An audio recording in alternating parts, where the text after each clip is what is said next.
සෝදායක සන්ධ්‍යාවක් ප්‍රාර්ථනා කරනවා. සෙනසුරාදා සිඩ්නි තසපුවයි ආරම්භ කරන්නට සූදානම් වෙන්නේ.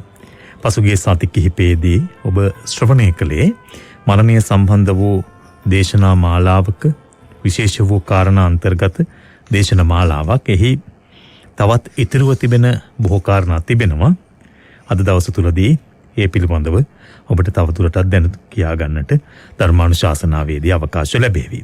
ඒ වගේම අපි ඔබට සිහිපත් කරන්නට කැමතියි සෙනසුරාදා සිඩ්නි තසපුව ආරම්භ කරන මොහොතේම ලබන සිකුරාදා පුරපසළොස්වක පොහොය ඇසළ පුරපසළොස්වක පොහෝ දිනය මෙවර net FM රේඩියෝව සිදු කරන කටින මහෝත්සවය වෙනුවෙන් වස් ආරාධනා කිරීමේ වැසිසලු පූජා කිරීමේ පින්කම පවත්වන්නට යෙදෙන්නේ ඓතිහාසික කූරගල පුදබිම කේන්ද්‍ර කරගෙන. පූජනීය වතුරු කුඹුරේ ධම්මරතන හාමුදුරුවන් වහන්සේ ඇතුළු මහා සංඝරුවනට වැසිසලු පූජා කරන්නට අපි ඔබට ආරාධනා කරනවා. මේ උතුම් පුදබිමට ඒක රාශී වන්නට කියා කූරගල පුදබිමට එකතු වෙන්න කියලා. ඒ වගේම එදින දවස පුරාම ශ්වේත පූජා සජීවී පෝදා වැඩසටහන කූරගල පුදබිමේ සිට සිදු කරන්නට අපි බලාපොරොත්තු වෙනවා. එහිදී විශේෂයෙන්ම සන්ධ්‍යාවේදී වැසිසලු පූජා කරලා ඉනික්බිතිව රාත්‍රී 7ට විශේෂ ධර්මානුශාසනාව සඳහා අපේ පූජනීය සෙනසුරාදා සිඩ්නි තසපුවේ ගරු දේශකයන්න් වහන්සේ වැඩම කිරීමට නියමිතයි. පූජනීය වල්පොළ ගෞතම ස්වාමීන් වහන්සේ වැඩම කිරීමට නියමිතයි. අපි ඔබට ඒ සඳහා ආරාධනා කරමින් සෙනසුරාදා සිඩ්නි තසපුව වෙනුවෙන් අද දවසේදීත් සජීවී වැඩසටහනට වැඩම ආවදාල අපේ ගෞරවනීය ආරාධනෙන් වැඩම ආවදාල උඩුගම්පල හෙන්ඩිමහර ගම්පහ බවුන් පැලැස්ස නිර්මාතෘන් වහන්සේ පූජනීය වල්පොළ ගෞතම ස්වාමීන් වහන්සේව බොහොම ගෞරවයෙන් ශ්‍රද්ධාවෙන් වැඩසටහන වෙනුවෙන් පිළිගෙන උන්වහන්සේට ඇරයුම් කරනවා සෙනසුරාදා සිඩ්නි තසපුවේ ධර්මානුශාසනාව පැවැත්වීම සඳහා. අවසරයි ස්වාමීන් වහන්සේ. සාදු සාදු සාදු. සමන්ත චක්කවාලේසු අත්‍රා ගච්ඡන්තු දේවතා සද්ධම්මං මුනි රාජස්ස සුනන්තු සග්ග මොක්ඛදං ධම්මස්සවන කාලෝ අයං බදන්තා ධම්මස්සවන කාලෝ අයං බදන්තා ධම්මස්සවන කාලෝ අයං බදන්තා. නමෝ තස්ස භගවතෝ අරහතෝ සම්මා සම්බුද්දස්ස. නමෝ තස්ස භගවතෝ අරහතෝ සම්මා සම්බුද්දස්ස. නමෝ තස්ස භගවතෝ අරහතෝ සම්මා සම්බුද්දස්ස. සාදු සාදු සාදු. ගරුතර මහා සංඝරත්නයන් අවසරයි ශ්‍රද්ධාවන්ත පින්වත්නි, අද සෙනසුරාදා සිඩ්නි තසපුවට ඊ타ත්ම ගෞරවයෙන් දායකත්වයෙන් එකතු වෙන්නේ සාජාහි පදිංචි එහි සේවය කරන පින්වත් net ශ්‍රාවිකාවක් කියලා ඒ සටහන් කරලා තියෙනවා. ඉතින් අපි ඊ타ත්ම සත්පුරුෂ අපිට අම්මා කෙනෙක් වගේ සෙනෙහසින් මුළු net ආයතනයේටම අම්මා කෙනෙක් වගේ ඊ타ම සෙනෙහසින් කටයුතු කරන ශ්‍රීමති අම්මා තමයි අද දායකත්වයට එකතු වෙන්නේ. ඉතින් ඇයගේ සියලුම සත් ප්‍රාර්ථනාත් සඵලවන්නට අපි මෙත්සිතින් ආශිර්වාද කරනවා. පින්වත් ඔබ හැම දිනාටමත් අද සිඩ්නි තසපුව තුළ මෙතෙක් අපි සති කිහිපයක් පුරා සාකච්ඡා කරගෙන ආපු මරණය පිළිබඳව සිහි කරන ආකාර 8 අවසාන කාරණා ටික අද කතා කරන්න කියලා සූදානම් වෙන්න දවස බලාපොරොත්තු වෙන්නේ. අද අවසන් කරන්න මේ කතා කරගෙන ආපු කරුණු 8. අපිට ඉතුරු වෙලා තියෙන තව කාරණා 2යි. මරණය ගැන සිහි කළ යුත්තේ කෙනෙක් ඇයි? ඒ සිහි කරනකොට එයාට කාලයේ වටිනාකම වැඩි වෙන ආකාරය අපි මේ විදියට ඔබට බොහෝ දේ කියා දුන්නා පසුගිය පොහෝ දිනයේ සිට මේ දක්වාම. ඉතින් එළඹෙන පොහොය නොබෝ දිනකින් අපිට අපේ ජීවිතේට මහත් භාග්‍යයක් උදා කරලා දෙන ස්වාමින් වහන්සේලාට වස්සාන කාලය තුල වස්වසන්නට ආරාධනා කරමින් උන්වහන්සේලාට උපස්ථාන කරන්නට භාග්‍ය උදා වෙන මේ පොහොය තව නොබෝ දිනකින් ලැබෙන්නේ. ඉතින් අපි ඒ පොහොයට ආසන්න වෙනකොට ගිය පොහොයෙන් පටන් ගත්ත දේශන මාලාව අවසන් කරන්නට අපිට අවස්ථාව ලැබුණා. පින්වත්නි, අපි අද බුදුරජාණන් වහන්සේ වැඩ හිටියානම් තථාගතයන් වහන්සේගේ සමීපෙහි ධර්මයේ අපිට අහන්න වර්තමානෙත් භාග්‍ය ලැබුණා නම් ඒ බුදුරජාණන් වහන්සේ පහළ වුණේ මේ තුන් ලෝකයට මොන කාරණාව තුලින් ශ්‍රාවකයන්ට මොන ඉලක්කය උදෙසා ගමන් කරන්නටද කියන එක ගැන අපි මීටත් වඩා ඊටාම තදින් තේරුම් ගනිවි. බුද්ධෝත්පාද කාලයකදී යම් කිසි කෙනෙක් පින්වත්නි ඒ බුදුරජාණන් වහන්සේගේ ජීවමාන සමීපෙහි මහානදම් පුරන්න එදා භාග්‍ය ලැබිච්ච සීමිත දෙනෙකුට මේ සසරින් මිදෙන්න නොලැබුණත් තවත් සසර යන්න හේතු සකස් කරගත්තත් ලක්ෂ ගණනින් නෙමෙයි පින්වත්නි එදා කෝටි ගණනින් බුදුරජාණන් වහන්සේ ළඟ පැවිදි වෙලා උතුම් ධර්ම අවබෝධයට පත් වුණා බොහෝ ස්වාමින් වහන්සේලා. එදා රහත් වෙච්ච සියලු ස්වාමින් වහන්සේලාට අප්‍රමාණ වීරියක් තිබ්බා. එදා පින්වත්නි අනාගාමී ඵලයට පත් වෙච්ච සකදාගාමී වෙච්ච සෝවාන් වෙච්ච සියලු ස්වාමින් වහන්සේලාට අප්‍රමාණ වීරියක් තිබ්බා.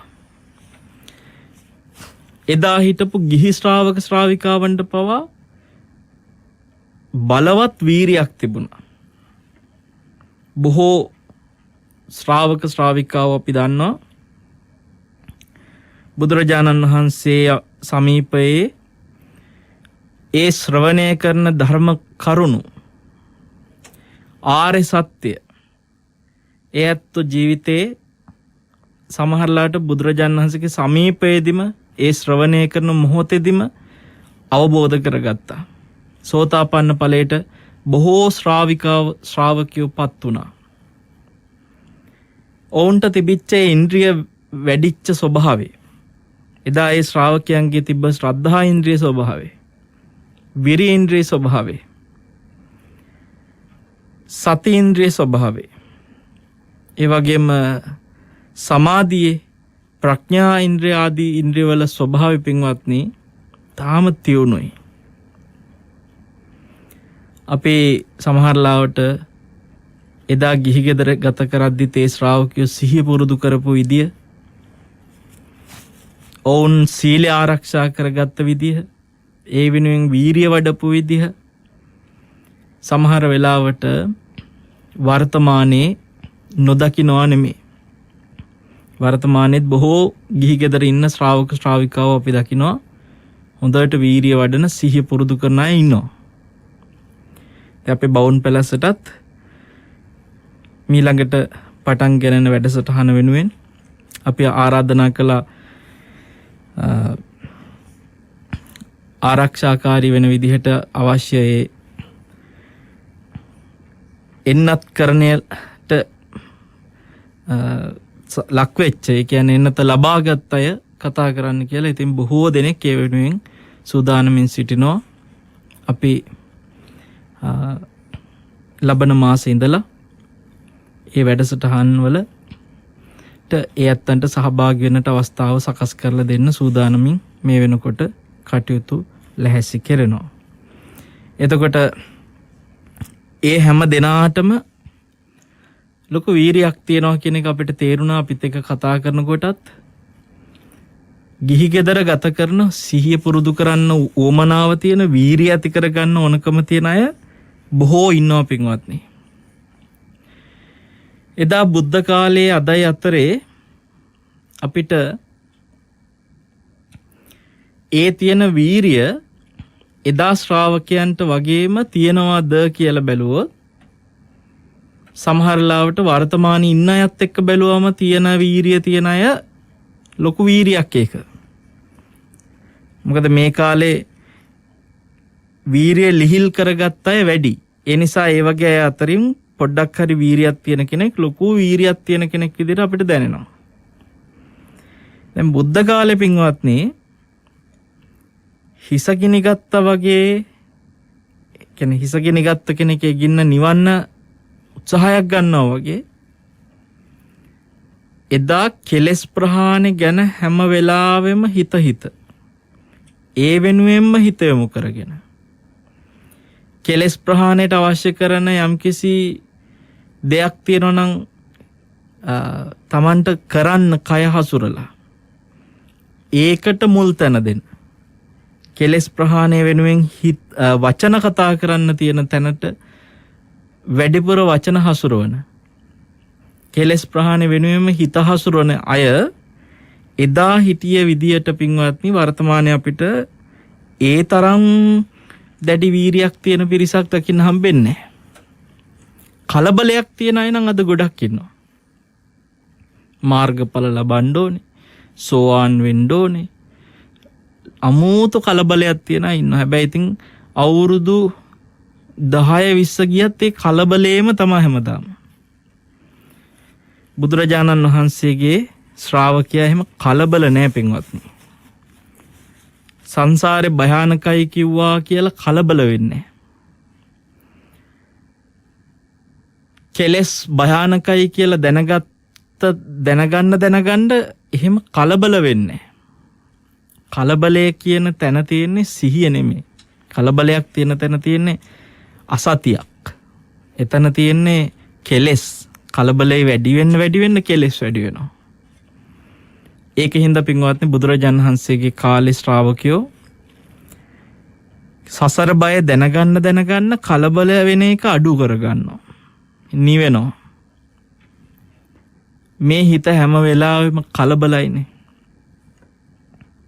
ඒ කලබල ගතිය නැති වෙන තැනටම තමයි නිවනට ලං වෙන තැන වෙන්න කියලා එදා ශ්‍රාවකයෝ තේරුම් ගත්තා. වර්තමානයේ වීරිය වැඩි වෙන්න කලබල වෙලා අන්තිමේදී තිබ්බ වීරියක් නැති කරගෙන සාමාන්‍ය මිනිස්සෙක් බවට ආපහු වැටෙන අය බොහෝ ඉන්නවා. ඉතින් මේක හරියට තේරුම් ගන්න ඕනේ. වීරිය කියන එක ජීවිතේ අපිට හැම වෙලාවෙම අවශ්‍ය දෙයක්.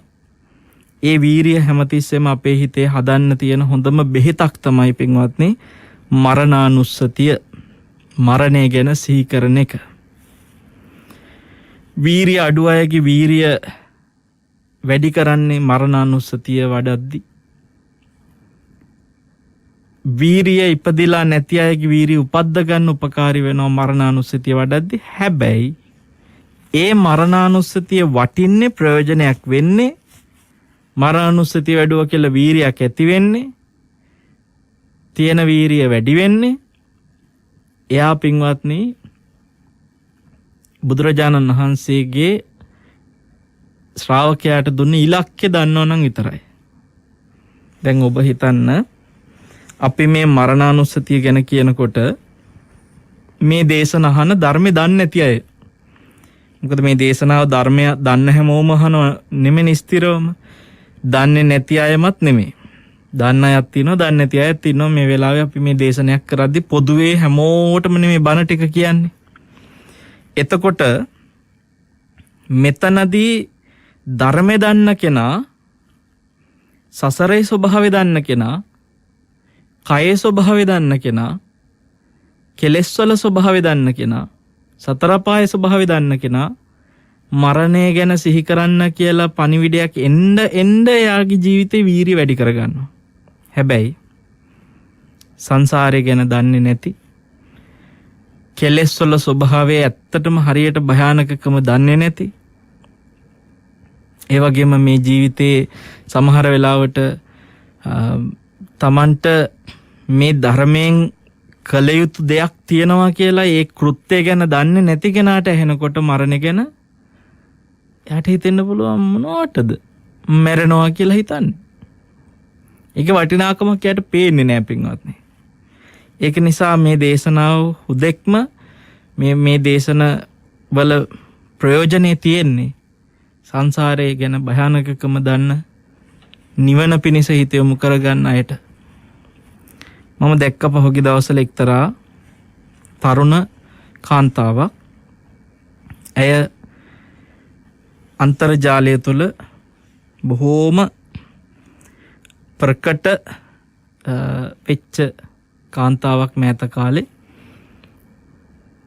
ඇය යම්කිසි පිළිකාවකින් මේ වෙනකොට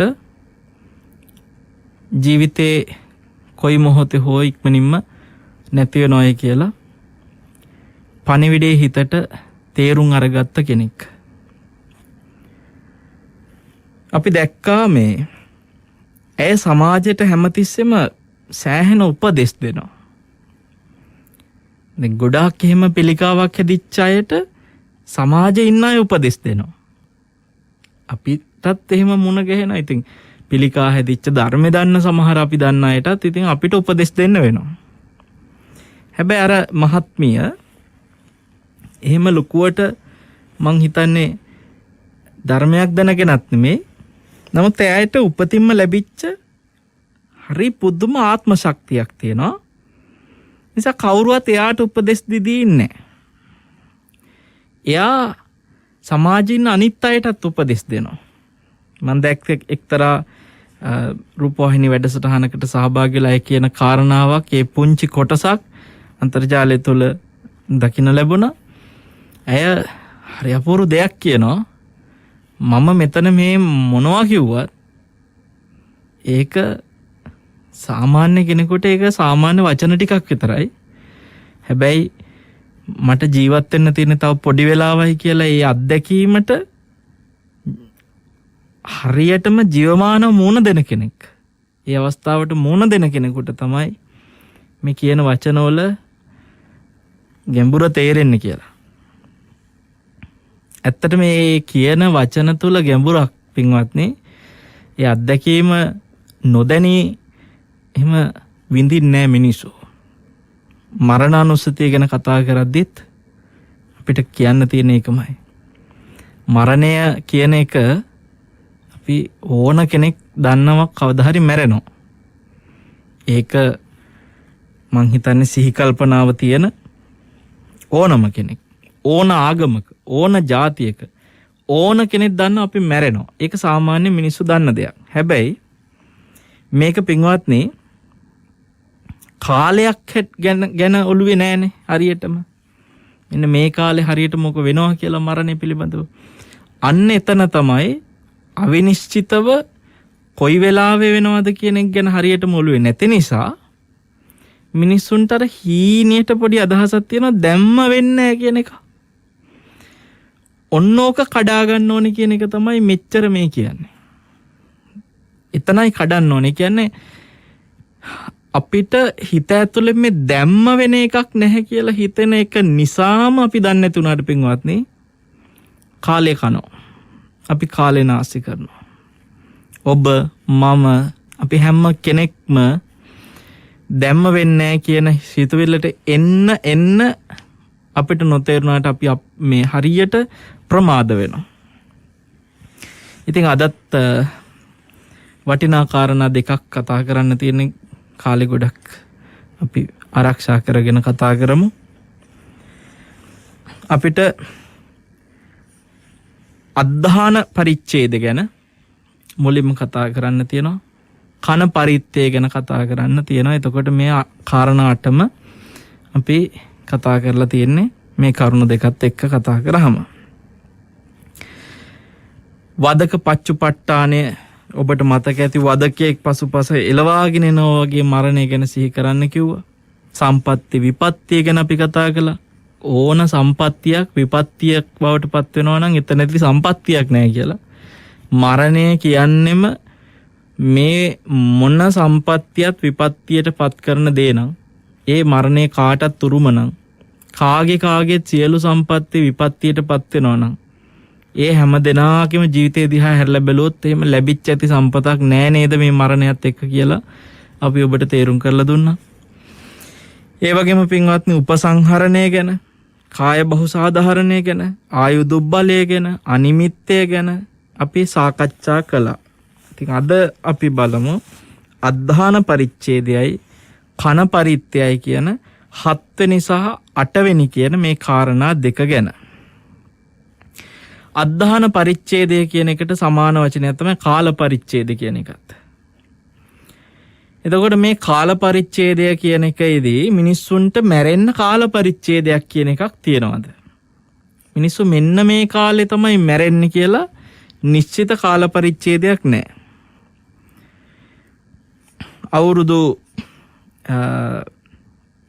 සාමාන්‍යයෙන් වැඩිම ජීවත් වෙන කෙනා 100කට ආසන්න හෝ 100ක් චුට්ටක් පැනලා හෝ ජීවත් වෙයි. බොහොම කලාතුරකින්. ඉන් මෙහා පින්වත්නි අපි දකිනවා මව් කුසට බිහි වෙච්ච තැන ඉඳලා ඕන මොහොතක මැරෙන්න පුළුවන් නිශ්චිත කාල පරිච්ඡේදයක් ගැන කතා කරන්න බෑ. මෙන්න මේකට කියනවා අද්ධාන පරිච්ඡේදය කියලා. මේ උපදිච්ච කෙනා කොයි වෙලාවෙ කොහොම මැරෙයිද කියලා සිහි කරන එක ඇතුලේ තමන්ගේ ජීවිතයේ තියෙන නිශ්චිත කාල පරිච්ඡේදයක් තමන්ට, ඒ කියන්නේ පරිච්ඡේදයක්. ඒ කියන්නේ අවුරුදු 20ක් ජීවත් වෙයි, අවුරුදු 30ක පරිච්ඡේදයක්, අවුරුදු 50ක පරිච්ඡේදයක්. දැන් ඔබ මොකක් හරි පොතක් කියවනකොටත් පොතක තියෙනනේ පරිච්ඡේදයක් කියලා එක. ඒ වගේ කාලය පිළිබඳ පරිච්ඡේදයක් අපිට අඩුතරමින් නිගමනය කරගන්නවත් බෑ. සමහරව ඉතින් කියනවා අපේ ඉතින් පරම්පරාවෙම අයට හොඳට දීර්ඝායුෂ තිබ්බනේ. එහෙම කියන සමහරව. අපේ ආත්තලා මුත්තලා තාත්තලා ඔය ඔක්කොම මැරුණේ හොඳට ආයුෂ විඳලා. එයා මේ වචන ඇතුලෙන් නොකිය කියන්නේ මාත් එහෙම තමයි කියලා. එයාට හිතේ ඇති පින්වත්නි මමත් තාත්තලා වගේ සීයලා වගේ මුත්තලා වගේ හොඳට ආයුෂ ගෙවයි කියලා. හැබැයි පින්වත්නි ජීවිතේ අපිට ශනිකව මුණ දෙන්න තියෙන විවිධ අනතුරු ක්‍රියානතුරු වෙන්න පුළුවන්. තමන්ගේ කර්මාන්ත ශාලාවක වෙන්න පුළුවන්. කොහෙන් හරි ඇදගෙන වැටෙනවා. අපිට පරිච්ඡේදයේ අවසන් වෙන තැන හරියටම කියන්න බෑ. දැන් ඔබ මොකක් හරි ලියාගෙන යනකොට නම් පරිච්ඡේදයක් දැන් ඔබ ලියනවා කතාවක්. ඔබට මේකේ පරිච්ඡේදය ඉවර කරන්න ඕන තැන ගැන ඔබට අදහසක් එනවා. මෙන්න මේ කොටසින් මේ පරිච්ඡේදය ඉවර කරලා ඊළඟ පරිච්ඡේදය පටන් ගන්න ඕනේ. මිනිසුන්ගේ ජීවිතේ හැම පරිච්ඡේදයක් ඉවර කරනවා කියලා එකක් ඔබට පුළුවන් ද පින්වත්නි තීරණයක් ගන්න. මෙයාගේ කාල පරිච්ඡේදය තීරණය කරන්නේ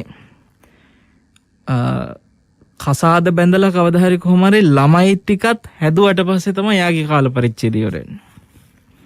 මෙන්න මෙයාගේ කාල පරිච්ඡේද නම් මේ එයාගේ ළමයිනුත් ලොකු කරලා ළමයින්ගේ ළමයි දැක්ක දාට තමයි කාල පරිච්ඡේද ඉවර වෙන්නේ.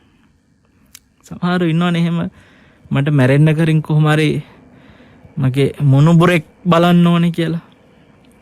ඒක එහෙම වෙනවය කියලා ඒකාන්තයෙන් පරිච්ඡේදයක් එතනින් අවසන් වෙන්න මේ ටිකත් වෙලා තමයි මේ ජීවත් වෙන කාල පරිච්ඡේද ඉවර කරන්නේ කියලා නිශ්චිත කරන්න කිසි කෙනෙකුට බෑනේ පින්වත්නි. ඒක නිසා මේ ජීවිතයේ ස්වභාවය විවිධ බුද්ධ වචනය ඔස්සේ බුදුරජාණන් වහන්සේ වදාළ ආකාරයන් අපි කීපයක් අවධානයට ලක් කරගමු. අප්පමිදම් භික්කවේ මනුස්සානං ආයු ගමනීයෝ සම්පරායෝ කත්තබ්බං කුසලං චරිතබ්බා බ්‍රහ්මචරියං නත්ති ජාත සමරණං යෝ භික්කවේ චිරංජීවති යෝ අස සතං අප්පං වා බිහියෝ. බුදුරජාණන් වහන්සේ වදාළ මහණෙනි මිනිසුන්ගේ ආයුෂ ස්වල්පයයි, පරලොව යා යුතුයි. ගමනියෝ සම්පරායෝ අනිවාර්යෙන් පරලොව යා යුතුයි. ඒ නිසා කත්තබ්බං කුසලං කුසල් කළ යුතුයි. චරිතබ්බා බ්‍රහ්මචරියං නිවන් මඟ හැසිරෙන්නට ඕනේ. නත්ති ජාතස්ස අමරණං ඉපදිච්ච අය අතරේ නොමැරෙන කෙනෙක් නැහැ. යෝ භික්කවේ චිරංජීවති යෝවස සතං අප්පං වා බියෝ. මහණෙනි යමෙක් වැඩි කලක් ජීවත් වුණත් එයා අවුරුදු 100ක් හෝ ඊට පොඩ්ඩක් වැඩියෙන් ජීවත් වෙයි ඔච්චරයි.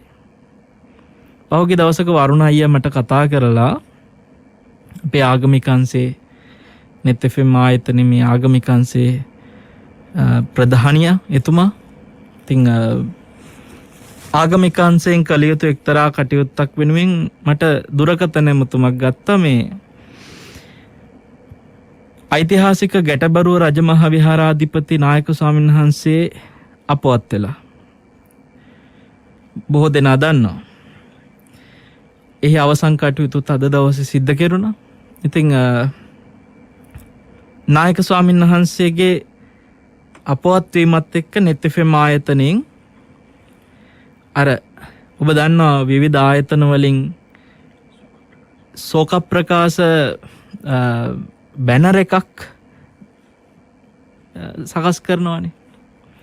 ඉතින් ඒ බැනර් වල හරි වටින වාක්‍ය තියෙන ගොඩක් වෙලාවට ඉතින් අර සම්ප්‍රදායිකම වාක්‍ය දෙක තුනක් තියෙන්නේ. නමුත් net ආයතනයට ඕනුණා මේ බොහොම මිනිසුන්ට අවබෝධයක් ඇති වෙන වටිනා වාක්‍යයක් මේ ශෝක ප්‍රකාශ බැනර් එකට දැන්වීමට පාවිච්චි කරන්න. ඉතින් ඒක ගැන අහන්න තමයි එතුමා මට කතා කරේ සන්නස මේකට මට වාක්‍යයක් කියන්න කියලා. දැන් බලන්න බුදුරජාණන් වහන්සේ වදාළ මේ දැන් අපි කියපු බුද්ධ වචන ටික ඇතුලේ මේ බුදුරජාණන් වහන්සේ බුදුමුමින් වදාළ වචන මේ ටික ඇතුලේ ඔය මරණයක් වෙච්ච අවස්ථාවක කෙනෙකුට සිහියට නගා ගන්න. ඔබ මේ වෙලාවේ සිත්නෙත් අසපුව අහනකොට ඔබට තදාසන්න කාලෙක සිහි වෙනවා ඇති තමන්ගේ අම්මා නැති වුණා, තමන්ගේ අසවලා නැති වුණා, තමන්ගේ දරුවෙක් නැති වුණා. එහෙම අය මේ වෙලාවේ අපිව අහනවා වෙන්න පුළුවන්. ඔබ හිතන්න. ඒ වෙච්ච අයනේ. මේ සිත්නෙත් අසපුව අහනවා අපි දන්නවද? ඊළඟ සිත්නෙත් අසපුව තියෙන සෙන්සුරාදාට පෙර මාගේ ජීවිතේ සමීප කවුරුන් හෝ මා හැරදා යාවි කියලා ඔබට නිකන්වත් හිතෙන්නේ නැහනේ. ඒ අනෙකෙක් නෙමේ මාගේ ජීවිතය අවසන් වීම මේ සතිය ඇතුලේ සිද්ධ වෙන්න පුළුවන් නේද? මේ මොහොතේ සිද්ධ විය හැකි නේද? අපි පින්වත්නි ඉතින් ඔය බැනර් එකට මැරිච්ච වෙලාවට කෙනෙකුට දකින්න ලැබෙන බැනර් එකකුණත් වටින පණිවිඩයක් තියෙනවා. කැරම් ගහ ඉන්නේ නැතුව ඕවා කියවන්න ඕනේ මල ගෙවල් වල යන අය. අවබෝධයක් ඇති අය ඒව වටින දෙයක් තිබ්බොත් එහෙම සමහරවිට මට නම් ඉස්සර තිබුණා ඒක ඒ වෙලාවේ කොහොම හරි මේ මට ඇත්තටම සමහර පාලි වචන ගොඩක් වෙලාවට මතකයේ තියාගන්න එක සම්බන්ධ පොඩි ගැටලුවක් තියෙන අවස්ථා තියෙනවා. මම කොහොම හරි උත්සාහ කරන අවස්ථා තියෙනවා ඒ මතකයට ගන්න එච්චර වටින සමහර කාරණා සමහර වෙලාවට ෆොටෝ එකක් ගහ ගන්නවා සමහර වෙලාවට ලියා ගන්න. එහෙම වටින බොහොම මේ අවවාදාත්මක වැකි සමහර වෙලාවට ඔය බැනර් වල තියෙනවා. මේ කියපු වචන ටික ඇතුළත් බලන්න. අප්පමිදම් බික්කවේ මනුස්සානං ආයු. මිනිස්සුන්ගේ ආයුෂ ස්වල්පයයි තියෙන්නේ. ඊටාම වටින වචනයක්. බුදු වදන තුල ගමනියෝ සම්පරායෝ පරලොව යන්නම වෙනවා. කත්තබ්බං කුසලං. ඒ නිසා කුසල් කළ යුතුයි. චරිතබ්බං බ්‍රහ්මචර්යං. නිවන් මාර්ග හැසිරිය යුතුයි. නත්ති ජාතස් අමරණං. ඉපදිච්ච කිසි කෙනෙක් නැහැ මැරිච්ච නැති. මේ හැම වචනයකම මේ හැම වාක්‍යයකම බලන්න තියෙන වටිනාකම. යෝ භික්කවේ චිරංජීවති. යමෙක් මහණෙනි වැඩි කලක් ජීවත් වෙනවා නම් දීර්ඝායුෂ ලැබුවයි කියලා වැඩි කලක් ජීවත් වෙනවා නම් යෝ අස සතං අප්පං වා බීයෝ එක්ක 100ක් එක්ක ඊට චුට්ටක් වැඩි ඔච්චරයි. ඒ වගේම බුදුරජාණන් වහන්සේගේ තවත් වටිනා ගාථාවක් තියෙනවා පින්වත්නි. අප්පමායු මනුස්සානං හීලෙය්‍යනං සුපෝරිසෝ චරෙය්‍යා දිත්ත සීසෝව නත්ති මච්චු නාගමෝ. මිනිස්සුන්ගේ ආයුෂ ස්වල්පයයි. අප්පමායු මනුස්සාන අල්පයයි ස්වල්පයයි තියෙන්නේ. සත්පුරුෂයා ඒක සම්භාවනා කරන්නේ. එයා හිසගිනි ගත්ත කෙනෙක් වගේ හැසිරෙනවා. චරෙය්‍යාදිත්ත සීසෝ හිසගිනි ගත්ත කෙනෙක් වගේ හැසිරෙනවා. නත්ති මච්චු නාගමෝ මාරයාගේ අනාගමනයක් නැහැ. ඒ කියන්නේ මාරයා එන්නේ නැතු ඉන්නේ. ඒකාන්තයෙන්ම මාරයා එනවා. බුදුරජාණන් වහන්සේ අරක සූත්‍රය කියලා දේශනා කරපු සූත්‍රයක් තියෙනවා. ওই දේශනාවෙත් මේ මරණය ගැන මහ පුදුම විදිහට විස්තර කරන කරුණු ටිකක් තියෙනවා. අංගුත්තර නිකායේ තියෙන අරක සූත්‍රය. අයන්න රයන්න කයන්න අරක. එයා ඇවිල්ලා මේ එක ආගමක නායකයෙක් බ්‍රහ්ම ලෝකේ යන විදිය ගැන කියලා දුන්න යම්කිසි ප්‍රාථමික මට්ටමින් හෝ දෙයක් කරපු නායකයෙක්, ආගමික නායකයෙක්. මිත්‍යා දෘෂ්ටිකයෙක් හිටපු කෙනෙක් නෙමෙයි, බ්‍රහ්ම ලෝකෙට යන්න මග කියපු කෙනෙක්.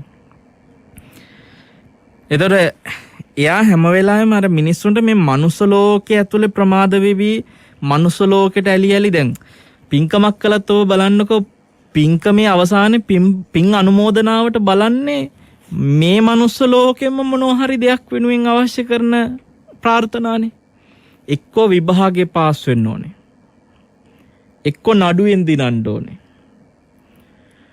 එක්කෝ ලෙඩ දුක් සනීප වෙන්න, අපල උපද්‍රව තියනවා ඒවයෙන් මිදෙන්න ඕනේ. ඕවනේ තියෙන්නේ පින් අනුමෝදන් කරද්දී අන්තිමට කියන්නේ ව්‍යාපාරේ දියුණු වෙන්න ඕනේ. මිනිස්සුන්ට මේ මනුස්ස ජීවිතය තුළ ස්වල්ප දෙයක් තමයි ගොඩක් වෙලාවට තමන්ගේ පරම ඉෂ්ට කරගන්න අවශ්‍ය ප්‍රාර්ථනාව වෙලා තියෙන බොහෝ දෙනෙකුට. පරම ප්‍රාර්ථනාව. ඊට එහා එකක් නැහැ. කොහොම හරි මේ කාලා ඇඳලා ඉන්න ඕනේ. ওই ටික තමයි තියෙන්නේ. හැබැයි අර බඹලොව යන්න මග කියපු මේ අරක කියන ශාස්ත්‍රවරයා දකිනවා බ්‍රහ්ම ලෝකේ තියෙන කල්ප ගණන් ඒ ආයුෂත් එක්ක බැලුවට පස්සේ මේ ස්වල්ප මනුස්ස ආයුෂ ටික මොනවද කියලා. පුදුමේ තියෙන පින්වත්නි, අරක ශාස්ත්‍රවරයා පහළ වෙලා මේ ලෝකේ ඔය තමන්ගේ ධර්මයේ කියා දෙන කාලේ මිනිස්සුන්ගේ ආයුෂ 80000ක්. මිනිස්සු අවුරුදු 80000ක් ජීවත් වෙනවා. එතකොට මේ මිනිස්සු අවුරුදු 80000ක කාලයක් මේ ලෝකේ ජීවත් වෙද්දී අරක ශාස්ත්‍රවරයා හැම වෙලාවෙම මනුස්ස ජීවිතයේ තියෙන ආයුෂ ස්වල්පයයි, ඊටාම අල්පයි කියලා හැම වෙලාවෙම තමන්ගේ ශ්‍රාවකයන්ට කියපු ලස්සන උපමා 7ක් තියෙනවා. ඒ 7 ඔය සමහර වෙලාවට මරන්න අරගෙන යන මස් කඩේින් හරක උපමා කරපු අවස්ථා, සමහර ලාවට රත් වෙච්ච යකඩයකට තියපු පොඩි මස් කෑල්ලක්, කෙල පොඩ්ඩක් බොහෝම කෙල පිටක් මේ දිව ළඟ තියෙනකොට ඒක විසි කරලා දාන විදිය, පර්වතයකින් ගංගාවක් ගලාගෙන බහිනකොට තැනි තලාවක ගලන් යනවා වගේ නෙමෙයි, පර්වතයකින් බොහොම ඉක්මනට ගලාගෙන යනවා. ඔබ දන්නවා ඒවට අපි දිය ඇලි කියලා කියනවා. දිය ඇල්ල කිව්වට ඒ ගඟේම කොටසක් තමයි. හැබැයි අර තැනි තලාවක ගලන තරම් හිමීට නෙමෙයි ඇල්ලක් වැටෙන්නේ, කඩා වැටෙන්නේ. මිනිස්සෙක්ව ගඟක ගහගෙන යනවට වඩා බොහොම ඉක්මනින් කන්දක් මුදුනෙන් වැටෙන දිය ඇල්ලකින් වැටෙනකොට ඊටාම සල්ප වේලාවකින් බිමට ඇදගෙන වැටෙනවා. මෙන්න මේ පර්වතයකින් ගලා හැලෙන ගංගාවක උපමා කරනවා.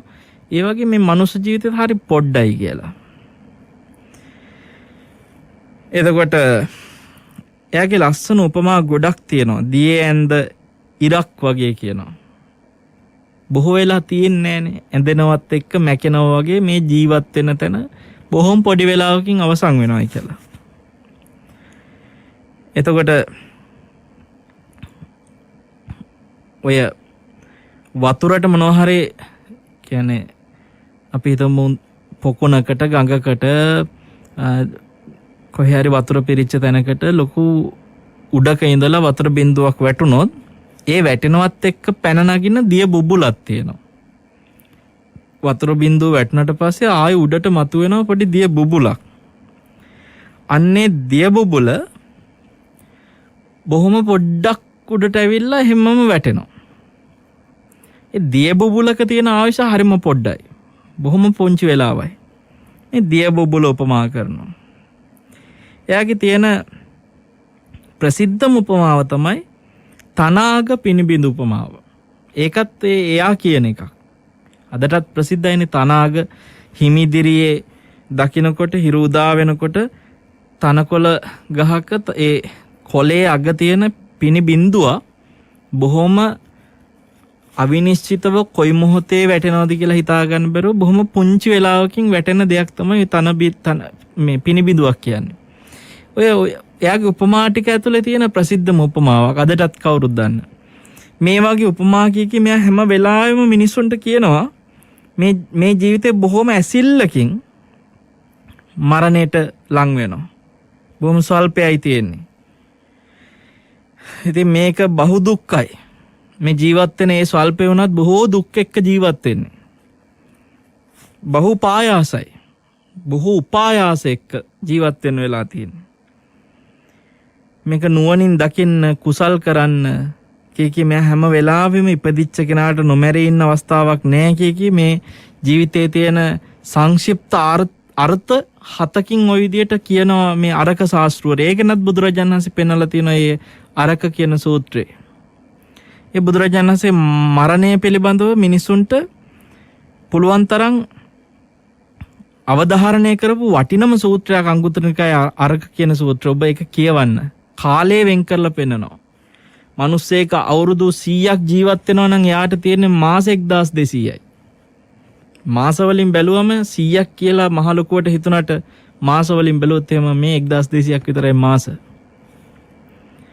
එතකොට අවුරුදු 50ක් ජීවත් වෙච්ච මිනිස්සෙක් කියන්නේ මාස 600ක්. මාස 600යි. අවුරුදු සමහරලාට හිතන්න 10ක් තව ජීවත් වෙන්න ඉතුරු වෙලා තියෙනවා කියලා ඔබට.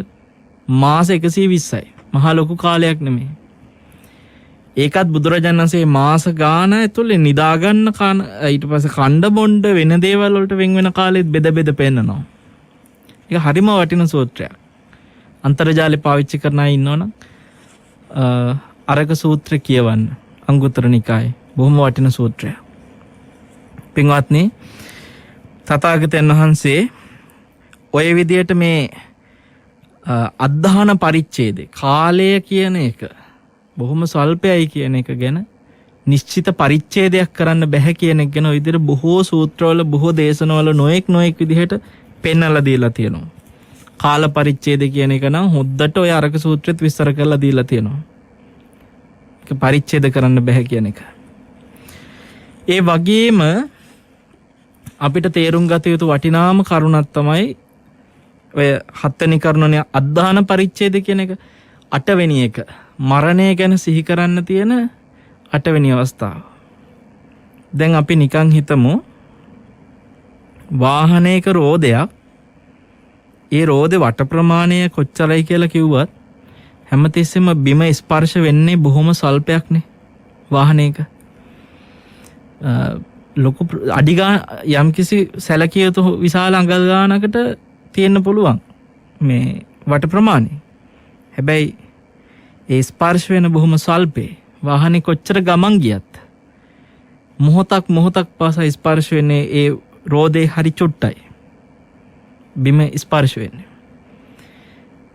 ඒන් කොටසක් තියෙන ස්පර්ශ වෙලා අවසන් වුණ, තව කොටසක් තියෙන තාම ස්පර්ශ වෙච්ච නැති. රෝදෙක. ඒ වගේ මේ ජීවිතෙත් ජීවත් වෙන මොහොත චිත්තක්ෂණයක් තරම් බොහොම පුංචි මොහොතක් කියලා හිතනවා නම් කෙනෙකුට අප්‍රමාදී වෙන්න ඒක පුදුම උදව්වක් වේ. ජීවිතයක තියෙන මේ ආයුෂවල බොහොම සල්පේ තේරුම් ගන්න ඊටාම වටින එකක් තමයි මේ කන පරිත්‍යාගය කියන ආකාරي තේරුම් ගන්න එක. කන පරිත්‍යාගය ඔස්සේ බලන එක ක්ෂණයක් විතරයි ජීවිතේ තියෙන්නේ. තාම ස්වල්ප ක්ෂණයක් විතරයි ජීවිතේ තියෙන්නේ. දැන් අපි අනිත් කියපු කාරණාවලදී නම් හිතේනේ කොච්චර කිව්වත් අවුරුදු තව මට 50ක් ජීවත් වෙන්නත් තියෙන බැරි නෑ. අපිට එහෙම කිව්වට හිතනවන් එක යටින් මිනිස්සුන්ට අවුරුදු 50ක් විතර මං ඉඳී. හැබැයි 50 නෙමේ 100ක් හිටියත් පින්වත්නි, ඔබ දන්නවද ජීවිතේ ක්ෂණයක් තුල ඔබ ජීවත් වෙන්නේ. ක්ෂණයක ජීවත් වෙන්නේ. අන්න ඒක හොඳට හිතන්න ඕන තැනක්.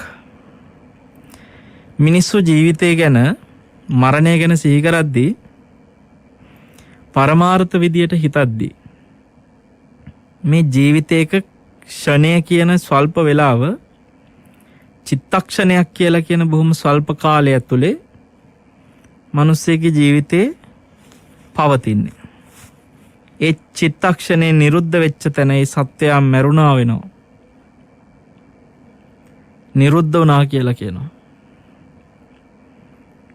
එහෙම බැලුවොත් නම් මහ වෙලාවක් ගැන කතා කරන්න අපිට මේ චිත්තක්ෂණය කියන වචන ටික කියද්දි පවා ජීවත් වෙච්ච අවස්ථාව, නිරුද්ධ වෙන අවස්ථාව කොච්චරද?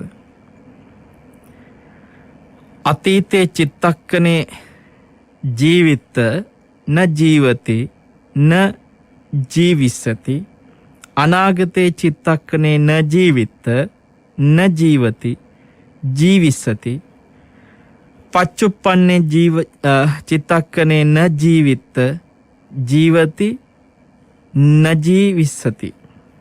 අතීතයේ හෙවත් නිරුද්ධ චිත්තක්ෂණේ මේ සත්‍යය ජීවත් වුණාය.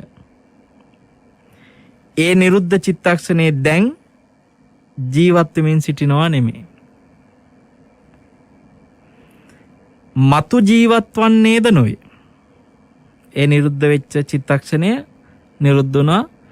එතන ජීවත් වෙනවත් නෙමෙයි, මතු ජීවත් වෙන්නෙත් නැහැ. ඒ වගේම අනාගත චිත්තක්ෂණයෙහි සත්වයා ජීවත් වූයේ නොවේ.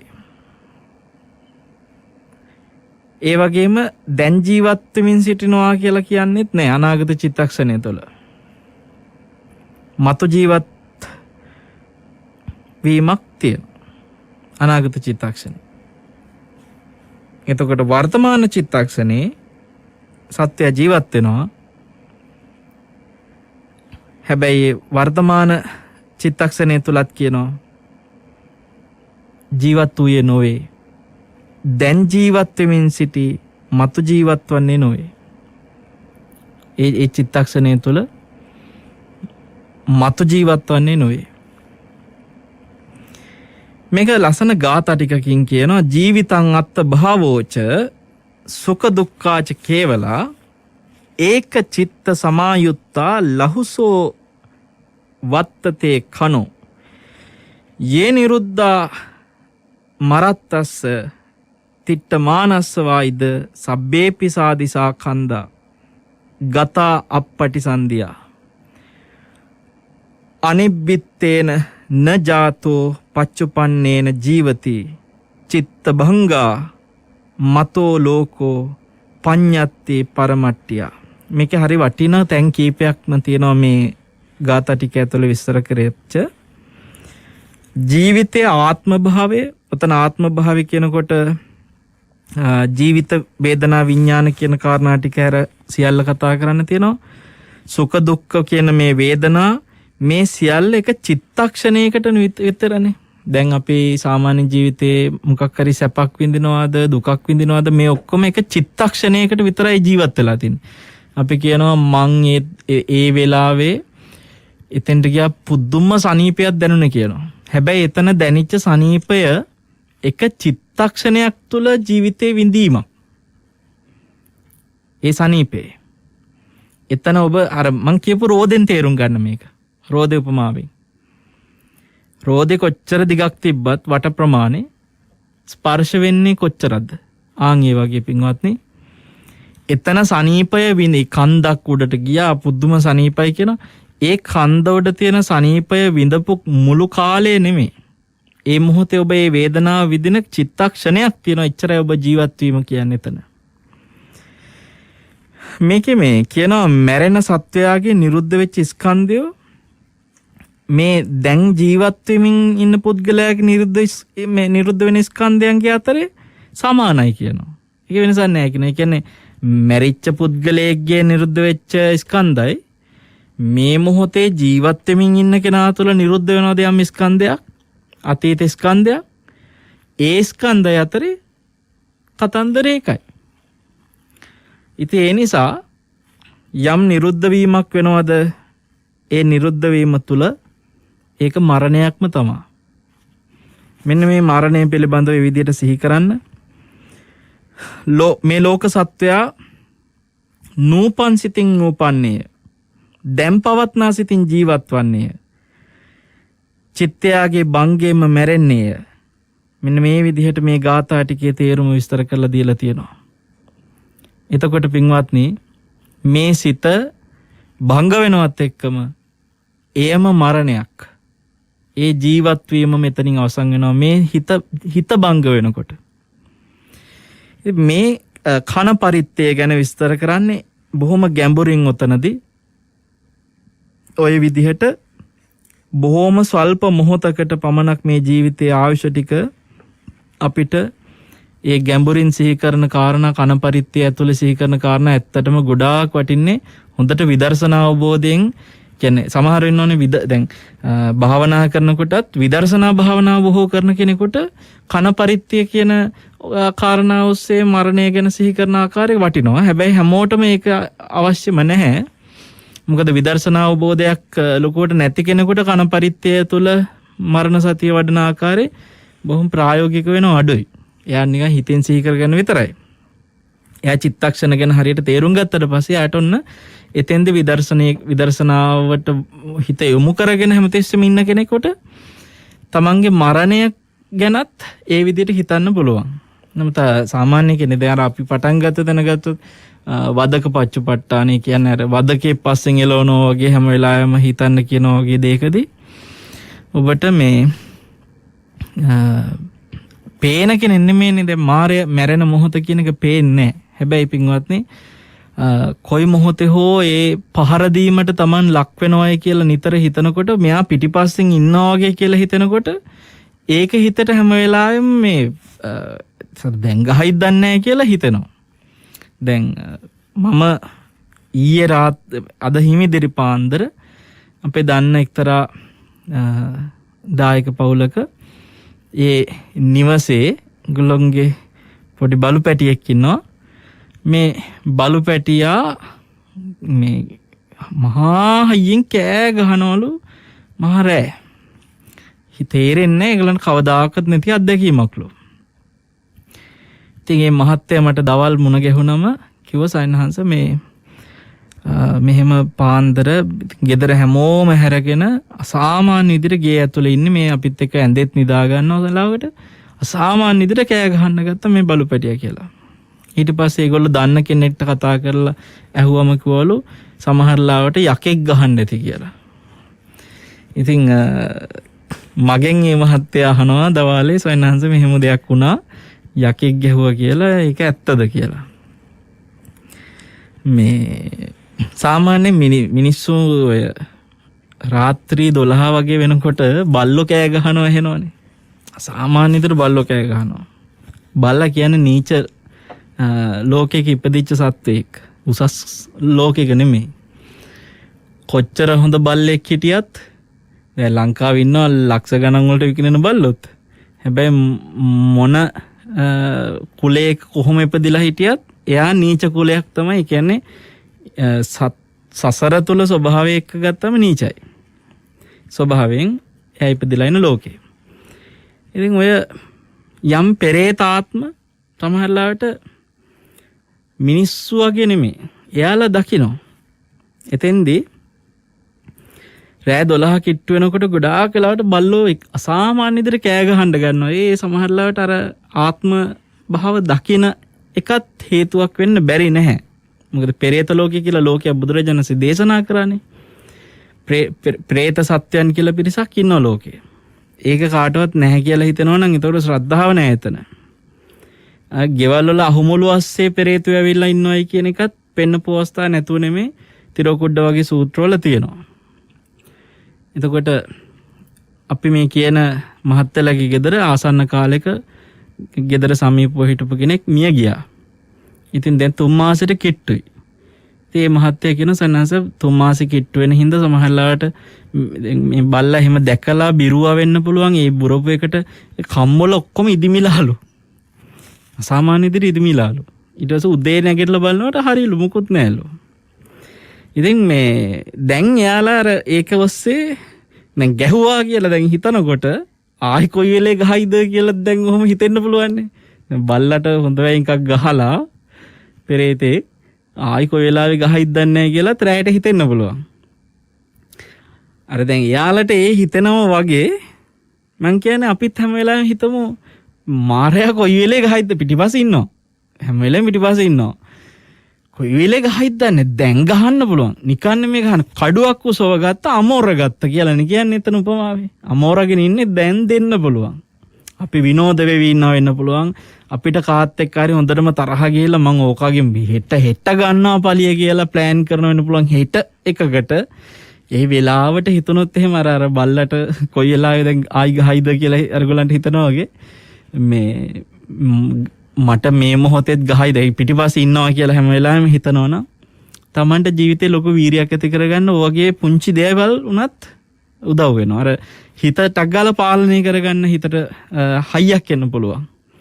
ඔහේ ගණන් ගන්න නැතුව ජීවිතේ නාස්ති කරගන්න කාලේ ඔබට ප්‍රයෝජනයක් විදියට ආරක්ෂා කරගන්න මේ කියපු ආකාරයට හැම කාරණයක්ම හේතු වෙන්න පුළුවන්. එක එක අයට එක එක මට්ටමින් පටන් ගත්ත මට්ටම බොහොම සරල මට්ටමක් වදක පච්චපට්ඨානෙ වගේ ඊට ඉවරනකොට කන පරිත්තේ වගේ බොහොම ගැඹුරු කොටසක්. ඉතින් ඒ කාරණා 8ම මරණානුස්සතිය පිළිබඳ අපි දේශන ගණනාවක් මේ වෙනකොට උඩට කතා කරා. කාරණා දෙක දේශන 4කින් සහ පොය දිනේ හඳුන්වා දීම දේශනෙත් එක ඔක්කොම දේශනා 5ක් ඔස්සේ අපි මරණානුස්සතිය ගැන මෙතෙක් දින ගණනාවක් පුරා සාකච්ඡා කළා. බුද්ධ වචනය ඔස්සේ විවිධ ගාථාවන් ඔබට පෙන්වලා දුන්නා. අපි මේ කාරණා 8ම අපේ ජීවිතේ අපිට නිරන්තරයෙන්ම මරණය පිළිබඳව සිහි පුරුදු කරන්න භාග්‍ය පිණිස හේතු කරගන්න අපි උත්සාහවන්ත වෙමු. හැමදෙනාටම තමන්ගේ ජීවිතේ මේ අහන අන්තිම බණ මම හැමදාම ඔබට නිතර කියනවා ධර්ම දේශනයක් අහද්දි ඉස්සෙල්ලාම හිතට ගන්න මම මේ ජීවිතය අහන අන්තිම දේශනේ වෙන්න පුළුවන්. මං වීරිය කරන්න ඕනේ. මහ ලොකු දේවල් ඕනේ. එක වාක්‍යයක් ඇහුණත් ඇති. එක වාක්‍යයක් ඇහුණත් ඇති. මේ ජීවිතේ තමන්ට ඒ වාක්‍ය ඔස්සේ තමන්ගේ ජීවිතේ වීරිය ඇති කරගන්න. හැම වෙලාවෙම කුසල් සිත්ම පුරුදු කරන්න. හිත ඕන මොහොතක ඔබට කුසලයට අකුසලයට කියන එක තීරණය කිරීමේ ඔබට තියෙනවා ඒ තීරණය ගන්න සම්පූර්ණ අයිතිය. කර්ම විපාකයක් විදිහට එහෙම වෙන්නේ නැහැනේ. දැන් අපි හිතමු මේ වෙලාවේ මගේ හිතේ ඇති වෙලා තියෙන අකුසල සිත පවත්වනවද දුරු කරනවද කියන එක කර්මයක විපාකයක් විදිහට තීරණය කරන්නේ නැහැනේ. ඒ නිසා ඔබට තීරණය ගන්න අයිතිය තියෙනවා මෙතනදී. ඒකින්ද ඔබ හැමදෙනාටම සිහිපත් කරනවා අප්‍රමාදී වෙන්න කියලා. මේ විශේෂයෙන්ම තියෙන භයානක රෝග ව්‍යසන තියෙන කාලේ ඔබට ජීවිතය ගැන තියෙන්න ඕනේ මීට වැඩිය වගකීමක්. හැමදෙනාට මේ වගකීම සඳහා මෙතෙක් සිදු කළ දේශනා 5ම මරණානුස්සතිය පිළිබඳව කියා දුන්න මේ සියලු දේශනා ඒකාන්තයෙන්ම උපකාර පිණිසම හේතු වාසනා වේවා කියලා අපි ආශිර්වාද කරනවා. සාදු සාදු සාදු. සාජාහි සේවයේ නියුතු පින්වත් අම්මා කෙනෙක් අද දායකත්වයෙන් එකතු වෙන්නේ. සමහර වෙලාවට මැද පෙරදිග රටක ජීවත් වෙන අයට ධර්ම දේශනා ශ්‍රවණය කරන්න තියෙන අවස්ථා බොහොම අඩුයි. හැබැයි සාජා කියන රටක් නෙමෙයි ඇත්තටම මේ ඩුබායි වගේම එක්සත් අරාබිය මේ රාජ්‍යයට අයිති කොටසක් සාජා රසල් කයිමා මේ වගේ තියෙන මේ සියලු ප්‍රදේශවල ඉන්න අය එක පැත්තකට භාග්‍යවන්තයි. මොකද එයාට ධර්ම දේශනයක් අහන්න තියෙන භාග්‍ය තියෙනවා. අපිත් වඩිනවා. මමත් සාජා වලට වැඩම කරලා තියෙනවා. ධර්ම දේශන සිදු කරලා තියෙනවා. රසල් කයිමා මේ හැමතැනම ඔවුන්ට සාමාන්‍යයෙන් වෙන ඔය මැද පෙරදිග ජීවත් වෙන කෙනෙකුට වඩා ලොකු භාග්යක් තියෙනවා මෙහෙම ධර්ම දේශන අහන්න. ඉතින් ඒ නිසා මේ අම්මත් ඒ භාග්‍ය උපරිමයෙන් පාවිච්චි ප්‍රයෝජනෙට ගන්න අම්මා කෙනෙක්. නිතර නෙත් අහනවා. ඒ වගේම නෙත් ආයතනයෙන් සිදු කරන හැම පින්කමකටම වගේ Tamanට පුළුවන් විදිහට දායකත්වයෙන් එකතු වෙනවා. බවුන් පැලැස්සේ කටයුතු වලදීත් බොහෝ උපකාරී කරන පින්වත් අම්මා කෙනෙක් අපි සිහිපත් වෙනවා. ස්වාමීන් වහන්සේලාට දන්පැන් පිළිගන්වනකොට පවා හැම දෙයකදීම ඒ අම්මා දායකත්ව වලින් සහභාගී වෙනවා. ඉතින් ජූලි 19 වෙනිදාට මිය පරලෝ ගිහිල්ලා වසර 11ක් සපිරෙන ජී නිමල් ආසිරි ප්‍රනාන්දු ඒ පින්වත් තාත්තා ඇතුළු සංසාරගත සියලුම නෑදෑ හිත මිතුරන්ට මියගිය සියලු ඥාතීන්ට පින් අනුමෝදන් කරන්නටත් නිර්මලී ජයවර්ධන මහත්මියට පින් අනුමෝදන් කරන්නටත් ප්‍රධාන අරමුණක් වශයෙන් සටහන් කරගෙන තියෙනවා. ඉතින් ශ්‍රීමති මහත්මිය සිහිපත් කළ මේ නම් කිව්ව නොකිව්ව සියලු මියගිය ඥාතියෝ මේ පින් අනුමෝදන් වෙත්වා කියලා අපි මේ වෙලාවේ සිහිපත් කරන්නට ඕනේ. මම හිතන්නේ නිමල් ආසිරි ප්‍රනාන්දු මහත්මයා වගේම අර මම දේශනාවේදී මාස 3කට පෙර මියගිය ගෙදරක් ගැන කව බල්ලෙක්ගේ ගෙදර. ඉතින් මේ මාස 3කට පෙර මියගිය මහත්මිය තමයි මම දන්න විදිහට මේ නිර්මලී ජයවර්ධන මහත්මිය. ඇයටත් අපි මේ පින් අනුමෝදන් කරනවා. මේ සියලුම දෙනා මේ පින් බලෙන් පරලොව සැනසෙත්වා සෝපත් වෙත්වා. නම් ගම් සිහිපත් වුණ නොවන සියලු දෙනාම මේ පින් බලෙන් ඒ පරලොව තමන්ගේ සංසාර ගමන තව දිග්ගැහෙන්නේ නැති වෙන විදිහට තමන්ගේ ජීවිතය ගත කරන්න උන්ට භාග්‍ය සැලසේවා කියලා ආශිර්වාද කරනවා. ඒ වගේම නෙතායතනයේ ප්‍රධාන විධායක නිලධාරීතුමන්, විශේෂම සභාපතිතුමන්, ඒ වගේම කාර්ය මණ්ඩලයේ හැම දෙනාමත් සිහිපත් කරගෙන තියෙනවා. සියලු දෙනා අතින් නිවන් දකින ජාති දක්වා ආර්ය උපවාදයක් සිදු නොවේවා. සිහිනකින් හෝ මිසදිටු නොවේවා. සත්පුරුෂ ඇසුරේ කල්යාණ මිත්‍ර සේවනයේ ඊ타මත් ඉක්මන් භවයකදීම ඊ타මත් ඉක්මන් සැප ප්‍රතිපදාවකින් සැප ප්‍රතිපදාවක් කියද සමහර කෙනෙකුට හිතෙන්න පුළුවන් මොකක්ද ඒ කියලා අපි සාකච්ඡාවේදී ගැන අවශ්‍ය නම් සාකච්ඡා කරමු. මේ චතුරාර්ය සත්‍ය අවබෝධයේ සැප ප්‍රතිපදාවකින්ම ලබා ගන්න සැලසේවා කියලා මේ පින්වත් සත්පුරුෂ අම්මා ප්‍රාර්ථනා කරලා තියෙනවා. ඉතින් සියලු කුසලයන් පාරමිතාවක් බවට පත් වේවා. වෙතුල සමාධිත් සුදු පුතාටත් නිදුක් නිරෝගී සුවය ප්‍රාර්ථනා කරලා තිනවා. ඒ පුංචි පුතා ඇතුළු ඔබ හැමදෙනාම නිත් ශ්‍රවණය කරන පින් ඇති සිත ඇති ඔබ හැමදෙනාටමත් යහපත සැනසෙල්ල සෝපත් භාවයේ වේවා. දෙවියෝද මේ පින් බලෙන් දෙව්ලොව සැනසෙත්වා සෝපත් වෙත්වා කියලා ආශිර්වාද කරමින් අපේ අපවත් වේවදාලා ඓතිහාසික ගැටබරෝ රජ මහා විහාරාධිපති නායක මහා ස්වාමීන් වහන්සේටත් උතුම් නිවන පිණිසම අපි හැමදෙනාම රැස් කරන පින් හේතු වෙත්වා කියලා මේ වෙලාවේ ඊටාම මෙත් සිතින් ආශිර්වාද කරනවා. සාදු සාදු සාදු.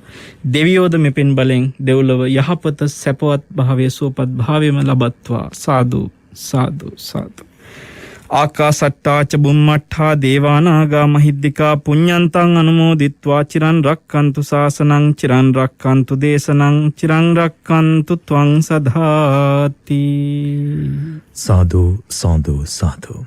සෙනසුරාදා සිත්නෙත් අසපුව ධර්මදේශනා මාලාව සති 5ක් අඛණ්ඩව කළ දේශනාවයි අද නිමාවට පත් වුණේ. අපි එළඹෙන ධර්ම සාකච්ඡාවේදී තවත් ධර්ම කාරණා වගේම විශේෂයෙන්ම මේ ආශ්‍රිත කාරණා වගේම වස් සමාදන් වීම සම්බන්ධවත් විශේෂ කාරණා සිහිපත් කරන්නට බලාපොරොත්තු වෙනවා.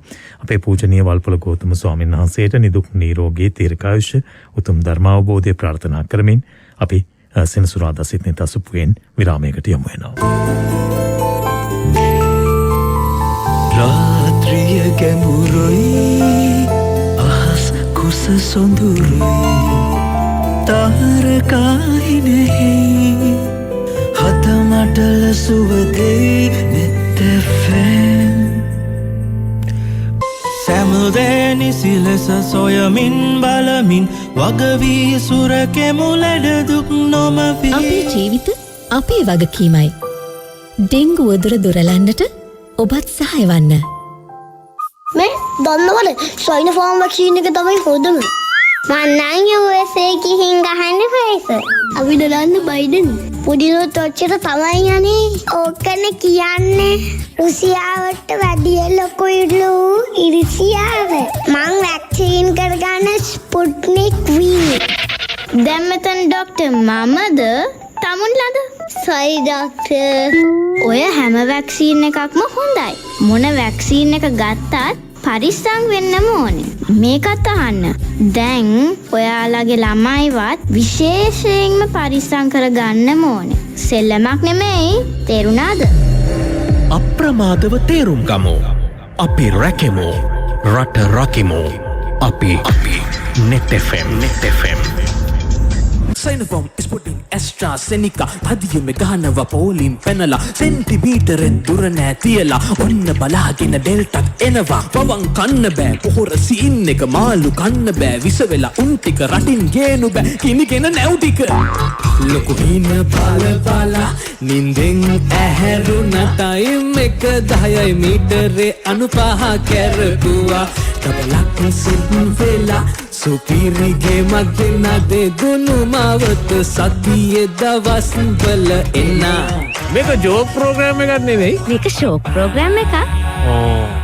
අපි නැවත සෙනසුරාදා සිද්නි තසපුව සමගයි සම්බන්ධ වන්නේ ධර්ම සාකච්ඡාව ආරම්භ කරන්නට සූදානම් වන මොහොත නැවත වාරයක් අපේ පූජනීය වල්පොළ ගෞතම ස්වාමීන් වහන්සේව ධර්ම සාකච්ඡාව වෙනුවෙන් සෙනසුරාදා සිද්නි තසපුවට පිළිගනු ලබනවා. අවසර ස්වාමීන් වහන්සේ අපි විශේෂයෙන්ම මේ ඔබට සිහිපත් කරන්නට යෙදුණා ලබන පුරපසළොස්වක පොහෝ දිනේදී කූරගල පුදබිම ඇසුරේ අපි වස් ආරාධනා කිරීමේ පින්කම සිදු කරනවායි කියන කාරණය මේ දැනගත්තු බොහෝ දෙනෙක් විමසන කාරණාවක් තමයි වැසිසලුවක් අපිට ලබා ගන්න කොහොමද කියලා. එහෙනම් අපි විශේෂ කොට වැසිසලු සකසා ලබා දෙන අවස්ථාවක් නැහැ. ඒ නිසා ඔබට නිවසේ ඉඳලම වැසිසලුවක් සකසාගෙන පැමිණිය හැකි. ඒ සඳහා විශේෂයෙන්ම සන්ධ්‍යාවේ තමයි වැසිසල්ලු පූජා කිරීමට අවස්ථාව තිබෙන්නේ. වස් ආරාධනා කිරීම සිදු කරන්නේ සන්ධ්‍යාවේදී. ඒ නිසා හවස 4ට ධර්මානුශාසනාව නිමා වුණාට පසුව ඒ කටයුතු සිදු කිරීමට බලාපොරොත්තු වෙනවා.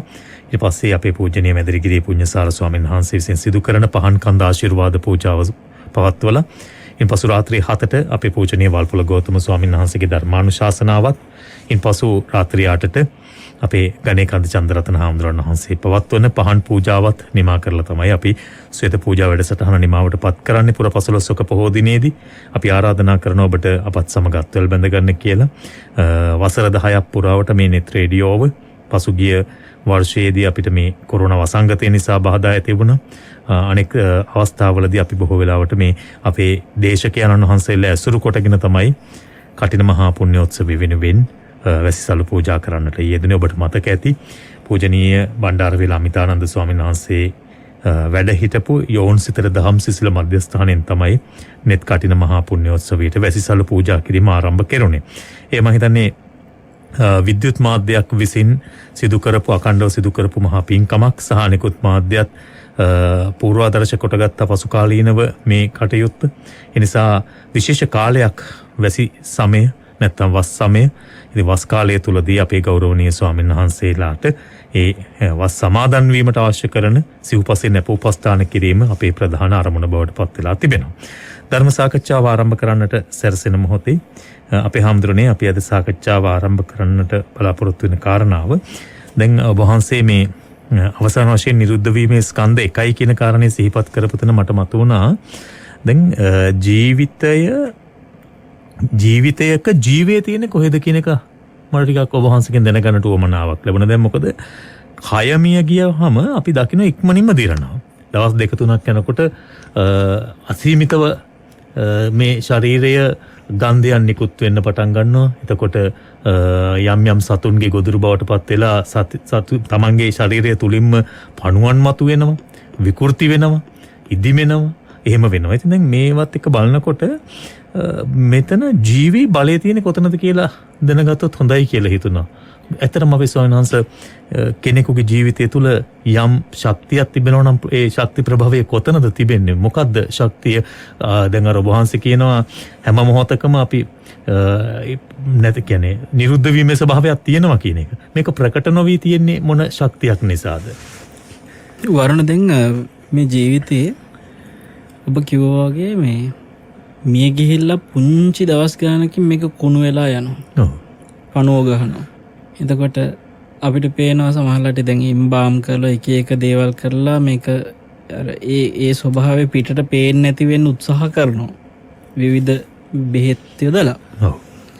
එහෙම උත්සාහයක් ජීවත් වෙලා ඉදි කරන්නේ නැහැ. මේ ජීවත් වෙලා ඉන්නකොට එහෙම කුණු වෙලා පණුව ගහලා මේ සම්පූර්ණ ඒ ශරීරය ඉදිමිලා නිල් වෙලා ඕජස් ගලලා ඒ විදිහට විනාශ වීමක් පේන්නේ නැහැ. හැබැයි මැරෙන්නේ කොයි වයසේද කොයි මොහොතේද ඒ මොහොතේ ඉඳලා තාම ස්වල්ප කාලයක් ඇතුලේ මේක වෙනස් වෙනවා. වෙනසකටපත් වෙනවා. එහෙමයි. ඉතින් මේ ස්වභාවය ඇයි අර ජීවත් වෙන කාලය ඇතුලේ නොවෙන්න වලකින්න මොකද්ද කියන එක මම හිතන්නේ ඔබ මේ අහන්නේ. වරුණ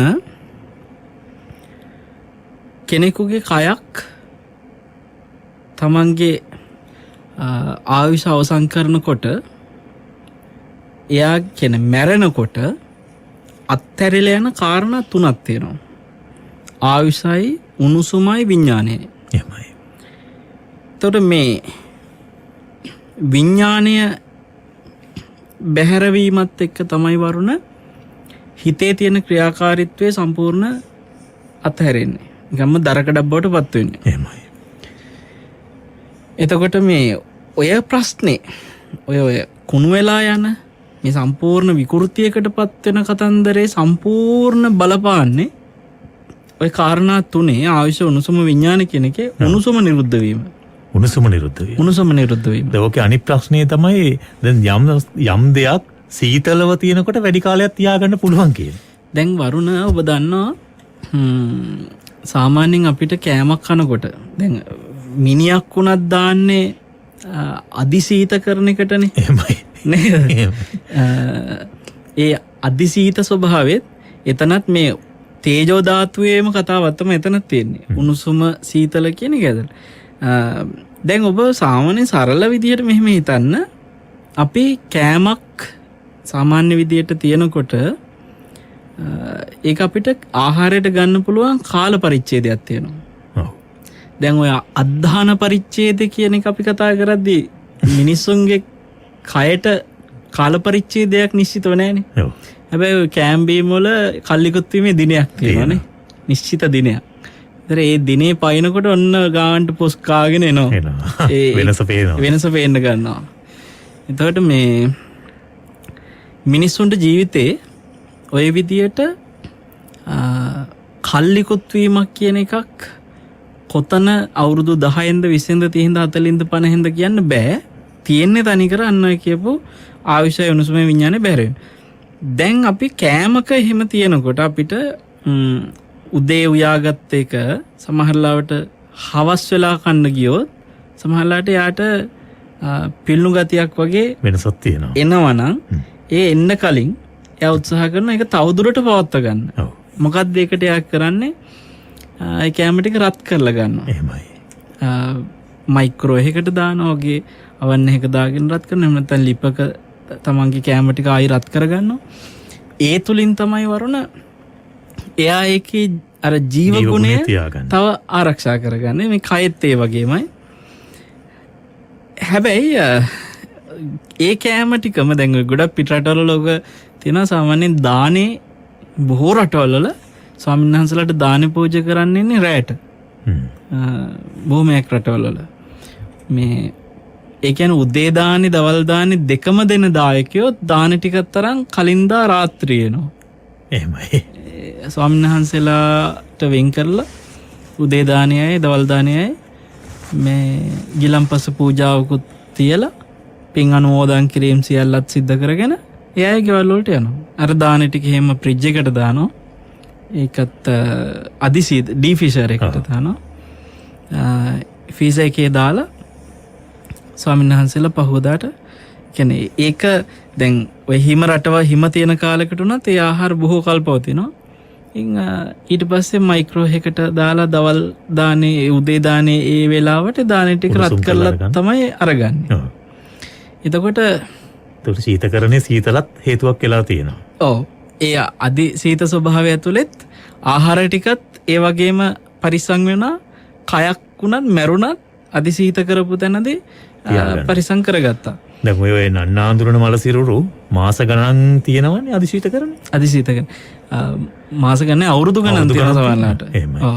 එතකොට වරුණ අපිට අධිසීත ස්වභාවය ඇතුළෙත් කෙනෙක් දැන් අපි මේකේ මේ කාරණා අට කතා කරනකොට මේ පහුගිය දවස්වල කතා කරා සීතල උණුසුම කියන එකත් ඕනට වඩා වැඩි වුණොත් ඒත් මරණයට හේතුවක් කියලා. එහෙමයි. දැන් ඔය අධිසීත ස්වභාවය ඇතුලේ ආහාරයක් පවතින හේතුණාට මිනිස්සෙක් දේහයක් තියාගන්න. දැන් මැරිලා නෙවෙයි දැන් දාන්නේ. හැබැයි ජීවත් වෙන්න මිනිස්සයව ටිකක් කල් පරිස්සමින් තියාගන්න ඕනේ කියලා ෆ්‍රිජ් එකට දැම්මොත් අධිසීත ස්වභාවය මතක් වුණේ දැන් ඔය බෙහෙත් ගල්වල තියාගන්නවා වගේ ජීවත් වෙනකොට බෙහෙත් ගල්වගෙන එහෙම කාලයක් තියාගන්න පුළුවන් වුණා නම් තියාගෙන වෙලාවට. දැන් සමහරලාවට ඔය මියගිය සිරුරු එහෙම බෙහෙත් ගල්වල තියාගන්න උත්සාහ කරපු තැන් තියෙනවා. ශෝක සල්හරණ සූත්‍ර කියලා සූත්‍රයක් තියෙනවා අංගුත්තර නිකායේ.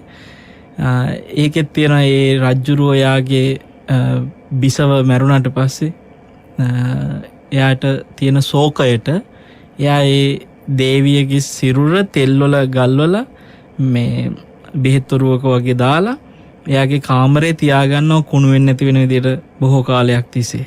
දැන් අපි තොටගමුවේ රාහුල හාමුදුරුවන්ගේ දේහය තාමත් ගෝවේ තියෙනවා කියලා කියනවා. ඔව්.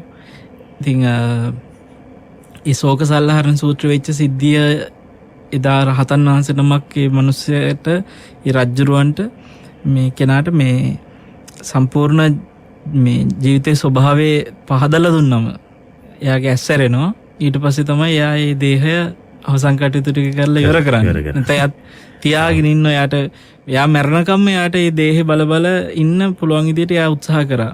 මමී වලත් ගොඩක් වෙලාවට ඒ වගේ ක්‍රම තියෙනවානේ. ඉතින් මලමිනියක් පවත්ව ගන්න ඒක මහ ලොකු දෙයක් නෙමෙයි. තෙල් ඔය එම්බාම් කරන කීදී ඒ හැම දෙයකදීම ඒ බෙහෙත් ගල්වල ඒ උත්සාහ දැරීම අර කියන ජීවේ උණුසුම නෙමෙයි. විඥානේ පවත්ව ගන්න හිම බෑනේ. විඥාණයට කොහොමද සිතවන්නේ? දැන් මේ ජීවත්ව ඉන්න මිනිස්සෙක්ව ඔය විදියට තව බොහෝ කාලයක් අවුරුදු 100ක් 200ක් පවත්ව ගන්න ඕනේ කියලා බෙහෙතක් ගල්වලා හරි සීතකරණ එක දාලා හරි මොනවා හරි කරලා හරි උණුසුම බැහැර වෙනවා නම් උණුසුම බැහැර වෙන්නේ නැති වෙන්න මේ දේ කරන්න ඕනේ කියලා මේ විඥාන ක්‍රියාකාරීත්වය පවත්වන්න බෑ. ඉතින් ඒක තමයි ජීවත් වෙන්න කෙනෙක් කවදාකවත් ඒ කියන්නේ පණ තියෙනකොට අර විනාශ වෙන්නේ නැතුව තියෙන අපිට පේන්නේ ඒ විඥානය නිසා. මරණයට පත්වීම කවදාකවත් මේ ජීවත් වෙච්ච කෙනෙකුගේ මරණයට පත්වීමක් බලාපොරොත්තු නොවී ඉන්න බෑ කියලා කිව්වේ ඒකයි. ඔය මොන උපක්‍රමයකින්වත් ඒ විඥානේ බැහැරීම අවසන් වෙන්නේ නැති ඉඳ. ඉතින් මේ සිතක ක්‍රියාකාරීත්වය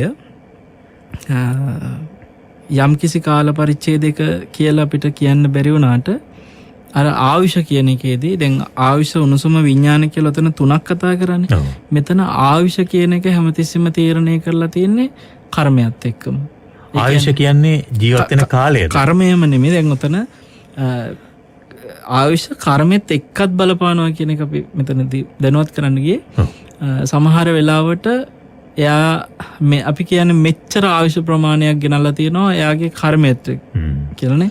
සමහරවිට අවුරුදු 30න් මැරෙනවා. අවුරුදු බොහොම සොළු කාලේ පොඩි වයසේ මව් කුසේ ඔහොම මැරෙනවා. එතකොට ඒ තමයි එයාගේ ආයුෂ කියලා අපි කියනවා. ඒ ආයුෂ කියන්නේ කාල පරිච්ඡේදය. ඔව්. එතකොට බලන්න එතෙන්දි වරුණ මිනිස්සෙකුට උපරිම ජීවත් වෙන්න පුළුවන් කියලා අපි කියන ආයුෂ කාලයක් තියෙනවා. මෙන්න මෙච්චර තමයි කියලා මේ කාලේ ගත්තට පස්සේ අපිට කියන්න බෑනේ කෙනෙක් අවුරුදු 150ක් එයාට ආයුෂ ජීවත් වෙන්න කියන එක. එතකොට බලන්න ආයු අපේක්ෂණය කියන්නේ ඒක. ආයු අපේක්ෂාව. එතෙන්දී මිනිස්සෙක්ට උපරිම ඉන්නවා නම් ඉතින් මෙච්චර තමයි කියන්න පුළුවන් කාලයක් තියෙනවා. ඒකද ආයුක්කය මරණය කියන්නේ. ඔව් ආයුෂ අවසන් වෙලා. ඒ කියන්නේ යාට සමහරට කර්ම ශක්තියෙන් අවුරුදු 200ක් ඉන්න තියෙන්න පුළුවන්. නමුත් ආයුෂය වෙලා යාගේ ජීවිතය අවසන් වෙනවා. අර යාට ඉන්න පුළුවන් උපරිමේ කාලයට අනුව අපි දැන් මම මේ ජීවිතේ මේ මනුස්ස ජීවිතයේ උපදින්න හේතු වෙච්ච යම් කර්ම විපාකයක් තියෙනවා නම් එතෙන්දි මට අවුරුදු 200ක් 250ක් 500ක් මේ මනුස්ස ආත්ම භාවය තුල ඉන්න තරම් පුණ්‍ය විපාක තිබ්බා කියලා. එහෙම ඉඩක් නැහැ. ඒකට අවස්ථාව නැහැ. අර ආවිෂෙක් මං වෙනවා එයාට උපරිම සීමාව පැන්න ගම ඒ ජීවිතය අවසන් වෙනවා. ඒ කියන්නේ අපි කොච්චර පින්කම් කරලා කොච්චර පුණ්‍යස්කන්ධයක් රැස් කළත් මනුෂ්‍ය ජීවිතයක් ලැබුණොත් එහෙම ඒ ආයුෂය අනුව Tamanගේ මරණය සිදු වෙනවමයි. සිද්ධ වෙනවා. ඉතින් ඒ හැබැයි දිව්‍ය ලෝකෙදි පොඩි ඊට වැඩිය වෙනස් වාසනාවක් තියෙනවා. තව ටිකක් යන්න පුළුවන් යාට. එතනත් ඉතින් ඔය කොහොමමනේ. ඒත් ඔක අවදා හරි වෙනවා. දැන් අපි ගමුකෝ පරිණිමිත වසවත්තේ ඉන්න කෙනෙකුට තියෙන ආවිෂයි. ඒ දෙවියට තියෙන ආවිෂයි. චාතුම් මහරජගේ ඉන්න දෙවියෙකුට තියෙන ආයුෂය අතරෙත් හාත්පසින්ම ලොකු ගැප් එකක් පරතරයක් තියෙනවානේ. එතකොට චාතුම් මහරජගේ ඉන්න දෙවියාට පුළුවන් ද පරිණිමිත වසවත්තේ දෙවියෙක්ගේ විදිහේ ආයුෂ භුක්ති විඳින්න බෑනේ. ඉතින් ඕක කල්ප ගණන් ආයුෂ තියෙන බ්‍රහ්ම ලෝකෙත් එහෙමයි. තිරිසන් ලෝකෙත් එහෙමයි. දැන් අපි බල්ලන්ගේ ආයු අපේක්ෂාව කියලා කියනවානේ. ආයුෂ සමහර බලන්ට අවුරුදු 10ක් 12ක් ඔයගේ කාලයක් තමයි කතා කරන්නේ නේ. එහෙමයි. එතකොට ඒක තමයි දැන් ඒ බල්ලට ඒ බලු ආත්මය තුල අපි හිතමු පාපී විපාකයක් විදිහට විපාක විඳින්න තියෙනවා කියලා අවුරුදු 50. අපි දැන් ඉස්සෙල්ලාගේ පුණ්‍ය විපාකයනේ. ඔව්. පාප විපාකයක් විදිහට ඉන්න තන අවුරුදු 50ක් කර බලු ආත්මේ. නමුත් අවුරුදු 50ක් ආවිෂ ජීවත් වෙන බලු වර්ගයක් නැත්තම් ඒ කර්ම විපාකය යාට කොච්චර ඉතුරු වෙලා තිබ්බත් අර ආවිෂ අවසන් වෙනකොට යාගේ උණුසුමත් බැහැර වෙනවා, විඥානයත් බැහැර වෙනවා. හැබැයි ගොඩක් වෙලාවට අන්න එහෙම අවස්ථාවලදී එයා ආයිත් බලු ආත්මිකට එන්න තියෙන අවස්ථා වැඩි වෙන්න පුළුවන්. ඒ කියන්නේ අර ඉතුරු වෙච්ච ටික කන්ටිනියු කරන්න. ඒතකොට පිනත් ඒ වගේම වෙන්න පුළුවන්. අනිවාර්යෙන්. දැන් ඔය සමහරලාවට මට එක ස්වාමීන් වහන්සේ නමකගේ සිද්ධියක් මතක් වෙනවා වරුණ. ඒ ස්වාමීන් වහන්සේ මේ ආත්මය තුළ අවුරුදු 50 ගානකින් තමයි උන්වහන්සේගේ ජීවිතය අතහරියේ. අපවත් වුණේ. මෑත කාලේ අපවත් වෙච්ච ස්වාමීන් වහන්සේ නම අවුරුදු 50 ගානයි. ඒ හාමුදුරුවෝ මීට පෙර ජීවිතය ගැන දැනගෙන තියෙන එක්තරා සිද්ධියකින්. ඒ අවස්ථාව භාවනාවකින් නෙමෙයි. උන්වහන්සේට එක්තරා අර විශේෂ හැකියාවන්ගෙන් පණිවිඩ කියන වගේ කෙනෙක් කරා ඔබ වහන්සේගේ ආත්මේ පාදුක්ක පැත්තේ පන්සල මට මතක පාදුක්ක පැත්තේ පන්සලක ගියාත්මෙත් මහාන වෙලා ඉඳලා තියෙනවා කියලා මේ ස්වාමීන් වහන්සේට දැනුවත් කරලා තියෙනවා. ඊට පස්සේ ඔබ වහන්සේ එදා ඒ විහාරස්ථානයේ මහාන වෙලා ඉද්දී ඔබ වහන්සේට ඊර්ෂ්‍යාකම් කරපු තව තරුණ සහෝදර හාමුදුරු කෙනෙක් ඔබ වහන්සේගේ වයස අවුරුදු 20 ගාණක් වෙච්ච කාලෙදී වහදීලා අපවත් කරලා තියෙනවා කියලා. පෙර භවයේ. ඒ කියන්නේ මේ ජීවිතය තුළ අපි මේ ස්වාමීන් වහන්සේ මිනිස්සු දන්නගෙන සනසනමක් නිසා නම කිව්වට කවන්නේ. මේ සිද්ධිය මට කිව්වෙත් උන්වහන්සේගේම සහෝදරිය, එක්කුස සහෝදරිය වගකීමකින් මං උන්වහන්සේගේ අම්මා එක්කත් මේ කාරණේ සත්‍යද කියලා විමසලා තියෙනවා දරණාගම කුසල ධම්ම ස්වාමීන් වහන්සේ. එතකොට උන්වහන්සේ අවුරුදු 50 ගානකින් ඉදිරි ජීවිතය අතහැරි ස්වාමීන් වහන්සේම පෙර ජීවිතෙත් මහාන වෙලා තියෙන බව උන්වහන්සේම තහවුරු කරගන්න අර කියපු පන්සලට ඊට පස්සේ ගිහින් තියෙනවා. එහෙමයි. ඒ පැත්තේ හොයා බලලා තියෙනවා. එතකොට මුළු වයස ආයුෂ 50 ගානක් වුණත් එතකොට අවුරුදු 50 ගාන දැන් අපි බැලුවොත් එහෙනම් 60කට මේ වෙනකොට දැන් උන්වහන්සේ අපවත් වෙලා අවුරුදු කීපයක්නේ 60කට කෙට්ටු වෙන කාලයකට උඩදී වෙච්ච මරණයක් තමයි අපවත් වීමක් තමයි අර වහදීලා අපවත් වෙච්ච සිද්ධිය. එතකොට එහෙමයි අවුරුදු 20 මීට අවුරුදු 60කට ආසන්න කාලයකට උඩදී වෙච්ච සිද්ධිය. ඔව්. එතකොට එදා ඒ සිද්ධිය අත්දැක්ක අය ගොඩක් අය එතකොට දැන් ජීවිතුන් අතර නැහැ. බොහෝ දෙනෙක්. එහෙමයි. වැඩි හිටියෝ. එතකොට ඒ කාලේ හිටිය පොඩි ළමෙක් අපි හිතමුකෝ ඒ වෙනකොට හිටිය අවුරුදු 20 ගානක විතර කෙනෙක් ඒ ගමේ හිටිය කෙනෙකුට දැන් එහෙනම් අවුරුදු 80 ගානක වගේ වෙනවා. ඉතින් අර ඒ වගේ වැඩි හිටි කෙනෙක් කරහා තමයි දැනගෙන තියෙන්නේ මේ පන්සලේ ඔය කියන අවුරුදු ඔය කාලේ තරුණ හාමුදුරු කෙනෙක් මෙහෙම ඉඳලා වහදීලා ඇත්තටම අපවත් වුණා කියලා දැනගෙන තියෙනවා. එතකොට දැන් අර කෙනා කියපු සිද්ධිය මේ හොයා බැලීමත් එක්කත් එක පැත්තකින් තහවුරු වෙනවා. හැබැයි ඒ තමන් වහන්සේම කියන්න හරියටම බැහැනේ. නමුත් ඒකටත් හොඳ සාධකයක් වෙලා තියෙනවා මේ ස්වාමීන් වහන්සේ කියන්නේ මේ දරණාගම කුසල ධම්ම සන්නාංශේ මගේ මතක හැටියට වයස අවුරුදු 9ද කොහෙද වයසක් වෙනකන් ජීවිතේට බත්තටයක් වළඳලා නැහැ. කාලා නැහැ පොඩි කාලේ. අවුරුදු 9ක් විතර වෙනකන්. ඒ කියන්නේ අවුරුදු 9 කියන්නේ 4 වසරේ ඉගෙන ගන්න ළමයෙකුගේ වයසට විතර එනකන් බත් කාලා නැහැ. බත් බත් දෙන්නකොට බත් දකින්නකොට කෑ ගහලා අඬනවලු. එහෙමයි. ඒ කියන්නේ සම්පූර්ණ බත් එක්ක පුදුම මේ අර දකින්නකොට අකමැත්තක් තියලා තියෙනවා. එහෙමයි. ඉතින් ඒ අර දානෙට වසකලවම් වෙච්ච එක මේ අපවත් වෙන වෙලාවේ තමම් එදා ඒ කියන්නේ ගියාත්මේදී ඒ ස්වාමීන් වහන්සේ දැනගන්න තියෙන්නේ අපවත් වෙන මොහොතේ මම මේ අමාරුවේ මේ දුක් විඳින්නේ මේ මොහොතේ මේ මම මැරෙන්න යන්නේ මගේ දානෙට මේ දාපු වහකින්ද කියලා. ඒ මතකෙට මේ ආත්මේ අර පුංචි වයසේදී බත් පේන්න බෑ. ඒ සිද්ධියත් ඒ සත්‍යය. එතකොට අර කියපු කෙනා ඔය පෙර ජීවිතය ගැන කියපු කෙනාම කියලා තියෙනවා ඊට පෙර ආත්මේ ඉඳලා තියෙන ඉන්දියාවේ. හරිද? එතකොට එතනදී මේ ඒ අම්මට හිටපු එකම දරුවා ඔය එහි තියෙනවනේ ඔය මේ විවිධ බ්‍රාහ්මණයන්ගේ එක එක ආගමික සංකල්ප ඉන්දියාවේ ඉතින් එදා අද ආයි වෙනසක් නැහැ. මේ දරුවව බිලි පූජාවකට අරගෙන තියෙනවා කන්දකින් පහලට දාන මොකරේ එහෙම මේ බිලි පූජාවේ කොයි විදිහටද මරන්නේ කියන සිද්ධිය එතන මට මතක නැහැ. කොහොම හරි ඒ සිද්ධිය දැනගෙන කන්දෙන් පහල කතාව වෙන්නේ ඒ අම්මා ඒ වෙලාවේ දරා ගන්න බැරුව එදා එයා තුන්වෙනි ආත්මේ කියන්නේ පෙර ජීවිතේ නෙමෙයි ඊට පෙර ආත්මේ. භව තුනක දෙකකට එහා පැත්තේ. ඔව් මේ භවය පෙර භවය නෙමෙයි ඊට පෙර ආවා. එතකොට එදා ඒ අම්මා කන්දකින් පහලට පැනලා මැරලා තියෙනවා දරුවා වියෝ වෙච්ච දුකට. එතකොට එදා ඒ පොඩි වයසේදී මිය ගිය දරුවා තමයි මේ ස්වාමීන් වහන්සේ. එතකොට ඉන්දියාවේ ඒ ආත්මෙදී පුංචි වයසේ මිය යනවා. ඊට පස්සේ අපවත් වෙනවා දක්ෂ ස්වාමීන් වහන්සේ නමක් විදියට ගිය ජීවිතේ. ධර්ම දේශන වලට දක්ෂයිලු හැමදේම සංවිධාන කටයුතු වලට දක්ෂයිලු. එතකොට ඒ දක්ෂතාවය සහ ඒ පැවිදි ජීවිතයට තියෙච්ච උනන්දුව ඒ පුණ්‍ය විපාක සියල්ල උන්වහන්සේට කන්ටිනියු වීමක් වගේ නිකන් මේ ජීවිතේටත් බලපාලා වගේ නේ කියලා එකක් දැනනවනේ. ඊට මේ ජීවිතේත් දක්ෂයි. මේ ජීවිතේ උන්වහන්සේ සංවිධානාත්මක හැකියාව හැමදේම තියෙන කෙනෙක්. එතකොට බලන්න යම්කිසි කර්ම විපාකිකුත් මේ පිටිපස්සේ ආවදෝ කියලා හිතෙනවා අඩු ආවිෂ වෙමින්. නැත්තම් දැන් කෙනෙක් තර්ක කරන්න පුළුවන් මේ ස්වාමීන් වහන්සේ අවුරුදු 50 ගානකින් ජීවිතය අතහරිනවා කියන එක කොහොමද වෙන්නේ? උන්වහන්සේ කොච්චරනම් මිනිසුන්ට ආවිෂ දන් දෙන්න වැඩ කරලා තියෙනවද? ලේ දන් දීම්, රෝද පොටු, කිහිලි කරු මේ වගේ ගැබිනි මාතාවන්ට කරන උපකාර මේ ගණනින් කියන්න බැරි පින්කම් බොහෝමයක් උන්වහන්සේ කරානේ ජීවිතේ.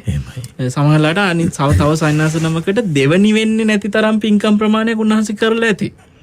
එතකොට ඒ මොන දේත් උන්වහන්සේට හරිනම් මේ ජීවිතේ තව දීර්ඝායුෂ ලබන්න හේතු වෙන්න ඕනේ. නමුත් ඊට වඩා ප්‍රබල කර්ම විපාක යම් මේ අකුසලයකින් කියන්නේ අඩු ආයුෂ ලබන අකුසලයකින් ජීවිතය අවසන් නොවීමක් මිසක් නැත්තම් එහෙම වෙන්න බෑනේ හරිනම් මේ කරපු පින්කම් එක්ක බැලුවම. එතකොට පේනවා අර සිද්ධිත් එක්ක බැලුවම පුංචි වයස, තරුණ වයස, මධ්‍යම වයස කියන මේ වයස් ප්‍රාන්තරවල තමයි පිළිවෙලකට මේ ගමනක් ඇවිල්ලා තියෙනවා. ඒතර උන්වහන්සේ මේ ජීවිතේ කරපු අප්‍රමාණ පින් මේ ගැන අවබෝධකින්ම කළාද කියලා හිතනවා. මේක දැනගෙන ඒ කියන්නේ මේ විදිහට මම මේ සසර එනවයි කියන එක දැනගත්තට පස්සේ මං බොහෝ කුසල් වඩන්න ඕනේ, බොහෝ දීර්ඝායුෂ ලැබෙන දේ මගේ අතින් වෙන්න ඕනේ කියලා හිතනවා වෙන්න පුළුවන්. එතකොට අපි කවුරුවත් දන්නේ අපේ ජීවිතවල කරගිලා කොහොම ආවද කියලා. අපි මොනවා කරාද, කොහේ හිටියද, මොකක් කරාද කියලා. දැන් ඔතනදී මට දැනෙච්ච දෙයක් තමයි සමහරලාවට ආයුෂ අවසන් වෙන්න තව ආයුෂ අවුරුදු 30කට 40කට ඔන්නම් තව ආයුෂ ඉතුරුයි. මේ ජීවිතේ බැලුවම ආයු අපේක්ෂාව පැත්තෙන්. කියන්නේ පරමායුෂ කියන එක පැත්තෙන් බැලුවම තව අවුරුදු 30 40 50කට පරමායුෂ තියෙනවා ජීවත් වෙන්න. නමුත් අර කර්මය ඉක්මන් වෙනවා එතෙන්දී. දැන් පෙර ජීවිතේ හැම එකකදීම මේක එහෙම වෙන්න පුළුවන්. අපි මේ විදිහට බලද්දී සමහර අය ඉන්නවා කර්මය අවසන් වුණත් මනුස්ස ලෝකෙටම එනවා. දැන් එතෙන්දී බලන්නකෝ අර අතරමැදක කර්මය අවසන් වෙනවා. මුළු ආයුෂ අවසන් වෙන්නේ නැතුව. දැන් ඔය කියන ආත්ම තුනම මනුස්ස ජීවිතනේ. ඒ වගේ මනුස්ස ජීවිතවලම සමහර දැන් ওই කාරණා 100%ක්ම සත්‍යද අසත්‍යද කියන එක අපි දන්නේ නැහැ. මේක ස්වාමීන් වහන්සේ විසින් උන්වහන්සේගේ අම්මට දැනුවත් කරපු මේ පවුලේ අය විසින් මාව දැනුවත් කරපු සිදුවීමක්. එතකොට මේව වෙන්නත් පුළුවන් නොවෙන්නත් පුළුවන්. හැබැයි ඒවා ඇතුලේ අපිට හිතන්න තියෙන දේ තමයි සමහරලට ඔය දැන් නගර සෝබිනියක් විදියට ආපු මනුෂ්‍ය ජීවිත බලන්න මේ අඹපාලිල්ලගේ වගේ ආත්ම ගත්තම අවුරුදු 500ක් විතර නගර සෝබිනියක් වෙවිම උපදිනවා. එහෙමයි. මේ කර්මයේ විපාකේ බලන්න හරිනම් නගර සෝබිනියක් විදිහට ජීවත් වෙන කෙනෙක් අපි කියන්නේ නම් නිරේ යනවා කියලා එකපාරට. අපිට හිතෙන්නේ එක ආත්මෙම නිරේ යන්න බෑ. මෙන්න ඊළඟ ආත්මෙම මනුස්ස ලෝකේ. වැඩේ තියෙන්නේ ඒ ආත්මෙන් නගර සෝබිනිය. මෙන්න ඊළඟ එකත් මනුස්ස ලෝකේ. ඒකෙත් නගර සෝබිනිය. නගර සෝබිනිය සාදු සාදු කිය නෑනේ. කටින් පිට වෙන වචන අප්‍රසන්නයි. නගර සෝබිනියකගේ ක්‍රියා බොහෝ විට අප්‍රසන්නයි. එතකොට ඔවුන්ගේ සිත කය වචනේ තුන්දොරම අසංවරයි. හැසිරෙන්නේ අනිත් එක මේ අබුද්ධෝත්පාද කාලේ. හරි. එයා මේ බුද්ධෝත්පාද කාලෙක නෙමෙයි ආත්ම 500 ගෙව්වේ බුද්ධ ආන්තරයක. ඒ කියන්නේ කාශ්‍යප බුද්ධ ශාසනයයි මෛත්‍රී මේ ගෞතම බුදුරජාණන්සේගේ අතරමැද කාලෙක තමයි ආත්ම 500 ගේන්නේ. එතකොට මේ බුද්ධ ශාසනයක් අතුරුදහන් වෙලා තවත් බුද්ධ ශාසනයක් පහළ නොවිච්ච බොහෝ විට පසේ බුදවරු එහෙම ඉන්න කාලෙක ওই විදියට එයාගේ ජීවිතය ගෙවද්දී එයා ඊළඟ ආත්මෙටත් මනුස්ස ලෝකෙට යන්න ලොකු කුසල කර්ම රැස් කර ආවා කියන්න බෑනේ. එතකොට මේ වෙන්නේ මොකද්ද? එයාගේ අර නගර සෝබිනියක් විදියට ගෙවන බලවත් අකුසල් ටික යටපත් වෙනවා. පළවෙනි එකේ ටිකත් යටපත් වෙනවා, දෙවෙනි එකේ ටිකත් යටපත් වෙනවා, තුන්වෙනි එකේ ටිකත් යටපත් වෙනවා. මොකද ඒ ඔක්කොටම පෙරලලා විපාකයේ බලවත් විදියට එන පුණ්‍ය විපාකයක් තියෙනවා. අර අවුරුදු 500කට පෙර. 500 අවුරුදු 500 නෙමෙයි මේ ආත්ම 500කට පෙර. ඒ කියන්නේ නිරේ දැන් ඔය මේ නගර සෝබිනියක් විදිහට උපදින්න කලින් මම නිරේ දුක් විඳිනවනේ බොහෝ කාලයක්. ඊටත් පෙර. ඒ නිරේටත් කලින්. ඒ කියන්නේ අර භික්ෂුණියක් විදිහට කරපු මේ බොහෝ සීලවන්තව බුද්ධෝපස්ථාන සිද්ධ කරගෙන ඒ කරපු කුසලයේ බලය. එතකොට දැන් බලන්න වරුණ නිකන් හිතලා ඔය විදිහට මනුස්ස ජීවිතය තුළ පැවිදි වෙලා හෝ වෙන්න පුළුවන්, ගිහි වෙන්න පුළුවන්. අධික විදියට බුද්ධෝපස්ථාන කරන පිරිස අපි දැකලා තියෙනවා. දැන් මේ භික්ඛුණිය ගත්තත් එයාට අර කට වැරදිච්ච තැනකින් නිරේ ඉපදුනාට මේ මනුස්ස ලෝකේ ආවම එතනදී වැරදි ජීවිතයක් ගෙවුවට එයාට තිබිලා තියෙනවා ආත්ම 500ක් මිනිස් ආත්ම තුළ උපදින්න පුළුවන් තරමටම පුණ්‍ය විපාක. ඒ වගේම මහාන වෙන්න විපාකයක් ගෞතම බුදු සාසනය. එතනදී රහත් වෙන්න පුණ්‍ය විපාක ඔක්කොම රැස් වෙලා තියෙනවා. මොනවද? අර මහා සෑයකට උපස්ථාන කරපු ඒ පින. බුදුරජාණන්සේගේ මේ ජීවමාන 13 වහන්සේලාට කරන උපකාරය. දැන් එතනදිත් කාශ්‍යප බුදුරජාණන් වහන්සේගේ ධාතු සෑයකට උපස්ථාන කරා කියනකොට පැහැදිලිනේ ඔය බික්කුණිය එතකොට ඔය ජීවත් වෙලා තියෙන්නේ මේ බුදුරහමඳුර වැඩි ඉන්න කාලෙක නෙමෙයිනේ පිරිනවම් පාලන එතකොට ඒ කියන්නේ මේ කාලේ වගේ හරි දැන් අද එහෙම කෙනෙක් අපි දැක්කොත් චෛත්‍යයක් ළඟමයි කොයි වෙලෙත් අතු ගන්නවා සුද්ධ කරනවා මල්ලාස් කරනවා ඕකම කර ඉන්නවා වර්තමාන සමහර බෞද්ධ පිරිසක් ඉන්නවා එහෙම කෙනෙක් දැක්ක ගම මහා ලොකු බුද්ධ ආගම මෙයා දන්න බුද්ධ ආගම මල්ලාස් කර ඉන්නයි මල් පූජා කර ඉන්නයි. ඒ කියන්නේ බුද්ධ ආගමේ ප්‍රාථමිකම කෑල්ලක ඉන්නේ කියලා තමයි හිතන්නේ. ඔව් මේ චෛත්‍ය මැද ඉන්න අතුගගා ඉන්න ඕව නෙමෙයි කරන්න ඕන එක දැන් බලන්න අද චෝදනා කරනවා. එතකොට ඇය මේ රහත් වෙන තැනටම සම්පූර්ණ ගමන හැදුනේ. අච්ච පිලිසරණ හිතන්න සුළුපටුද නගර සෝබිනියක් වෙනවා ඒත් නිරේ යන්නේ ආයිත් මනුස්ස ලෝකේ. ආයිත් ඔහොම නගර සෝබිනියක් ආයිත් මනුස්ස ලෝකේ ආත්ම 500 මොන්න පිලිසරණක්ද ඒක? වරුණ ඔබ හිතන්න කොච්චර පිලිසරණක්ද කියලා හිතා ගන්න පුළුවන්. මේ මොකක්ද හේතුව? අර බුද්ධෝපස්ථානයක තියෙන පුණ්‍ය විපාකේ. ඉතින් ඒකින්ද අපි එක පැත්තකින් බලන්න ඕනේ සමහරලාට ආයුෂ අවසන් වෙලා අපේ ජීවිතය අතහැරුණත් අපිට තියෙන මේ කර්මය තුල තියෙන පුණ්‍ය විපාක බලවත් වෙන්න පුළුවන් නැවතත් විඥානයේ බැස ගන්න මේ මෞකුසකම ඒ විදිහට ඒ කියන්නේ පුණ්‍ය විපාක දැන් අරකේ බුද්ධාන්තරයක ඉපදී ආවත් කොහොම හරි ආයේ බුදුරජාණන් වහන්සේ නමක් පහළ වෙන මේ ගෞතම බුද්ධ ශාසනයෙමත් පහළ වෙන්න උපදින ලැබුණ ඒත් අවාසනාවට ඒත් නගර සෝබිනිය බුදුරජාණන් වහන්සේ පහළ වෙලා ඉද්දි ඒත් වාසනාවකට අනිත් පැත්තෙන් යාට තිබුණා බුදුරජාණන් වහන්සේ කෙරෙහි හිත පහදගෙන දන් දීලා මහාන වෙන්න රාත් වෙන්න. ඉතින් අපිට හිතෙනවා ඒ කියන්නේ දැන් අපි වුණත් යම් නගර සෝබිනියක් වර්තමානයේ දැකලා අපි යම් ආකාරයකට ඇඟිල්ල දික් කරලා චෝදනා කළා. අපි දැක්ක ගමන් හිතන්නේ මේ කිනන් නිරේයයි. අපි හිතන්නේ එහෙමනේ. අපිට පුළුවන් ද එහෙම නිශ්චිතව කියන්න බෑ. මොන වගේ කෙනෙක්ද? එතකොට අරුණ මේ සමහරවිට මෙයා දැන් අරබික් ඇයම එදා මේ සිලුත් රැකගෙන චෛත්‍ය මේ අමදැමද ඉන්නකොට ඊළඟ ආත්මෙ නිරේ. ඒ කියන්නේ එතකොට හොඳ චරිතයක්. සුදු විදියට හිටපු කෙනා මෙන්න ඊළඟ ආත්මෙ නිරේ. කල්ලු විදියට හිටපු කෙනා මෙන්න ඊළඟ ආත්මෙ සුගති.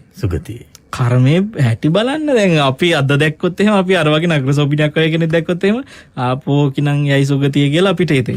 හැබැයි චෛත්‍යයක් මැද පිරිසුදු කර අද ඉන්න කෙනෙක් දැක්කොත් එහෙම අපි හිතයි මෙයා නම් ඉතින් කිසි කතාවක් නැහැ සිලුත් රකින්න හොඳට ඊළඟ ආත්මය අනිවාර්යෙන් සුගතිය කියලා අපිට හිතේ. ඔව්. දෙක මාරුනේ මෙතන. ඔව්. එහෙම බලලා තීරණ ගන්න බෑ මනුස්සකගේ ජීවිතේ. ඉතින් මට දැන් ඔය එතුමිය එදා ඒ බික්කුණී ආත්මයේදී භික්ෂුණිය පැවිදිනේ. පැවිදි වෙලා ඇය චෛත්‍ය හැදුවේ නැහැ. ඇය චෛත්‍ය මේ අතු ගෑවා. හරිද? එච්චරයි කරේ. චෛත්‍ය හැදුවේ නැහැ. එතකොට එතන අමදැමද හිටියේ. ඔව්. පුෂ්ප පූජාවන් කළා අප්‍රමාණ ගෞරවයෙන්. දැන් වර්තමානයේ මම දකිනවා මගේ ජීවිතේ උන්තරන් සන්නසලා මුණ ගැහිලා තියෙනවනේ වරුණ. අපිට හම්බෙච්ච සන්නහන්සලා අතරේ මම හිතන්නේ දහස් ගාණක් සන්නහන්සලා අපි බොහෝ විහාරස්ථාන වල ආරණ්‍ය සේනාසනවල විවිධ සෙනසුන්වල දහස් ගාණක් සන්නහන්සලා මුණ ගැහිලා තියෙනවා.